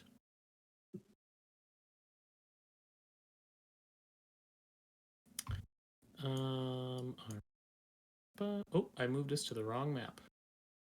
Oh no. We Whoops. want... There it is. This map. I sense a snowflake theme. I was going to say the obvious island. So I'll center us on the where you guys are dropped off, the dock on the edge of this island. And you also see that as he's swimming towards this dock, you pass numerous shipwrecks. You see a bunch of them. And then he comes up to the dock here and surfaces and lets you all off. And he says, I very much enjoyed this journey. And as I said, I will remain here for a day swimming around the island. And if and when you need transport back, you may come to this dock and call for my name, and I will hear it. He says, but if it takes you longer than a day, unfortunately, he's like, I cannot stay because of Iskra. It's like, very well, little riders. Enjoy yourselves on the island. Good luck with whatever your purpose here is for. Be well, Angajuk. Thank you. Thank you. Ducks back down. And you guys are standing on snow-covered ice over the edge of this island. And you can see that it's pretty flat for the most part around the exterior. It slopes up sharply towards the center. And you can barely make out in the distance a fortress of some sort that appears to be, it looks like it was carved to resemble a giant skull with a Is that what spiked that horn. is? That is what that is. And Vellyne sees that in the distance, and she's like, that is the fortress of Grimskala. She's like, that is Auril's abode. She goes, I highly doubt that Nas made it all the way to the fortress. She's like, it would be wise of us to search the exterior of the island to see if we can find any sign of Nas and hopefully the Professor Orb, Professor Scant. She's like, but once midnight hits, we would do best to approach the fortress and make haste. I have a question. Mm-hmm. Why does Auril's home look like Mumra's fortress? I don't know the reference, so I can't answer that. Sit, you have homework before next session. Mumra's Yeah. was a pyramid. All the gas. Whatever. Yeah, All right. Castle Grayskull. You're talking about was- Castle Grayskull. Yeah, Every- that was the every good guys. Saturday morning breakfast cartoon villain's fortress. Had you Um, led with Castle Grayskull, I would have. Yeah. All episodes of He-Man, all the Pirates of the Caribbean movies. Yep. But on that note, folks, that's where we're going to end it.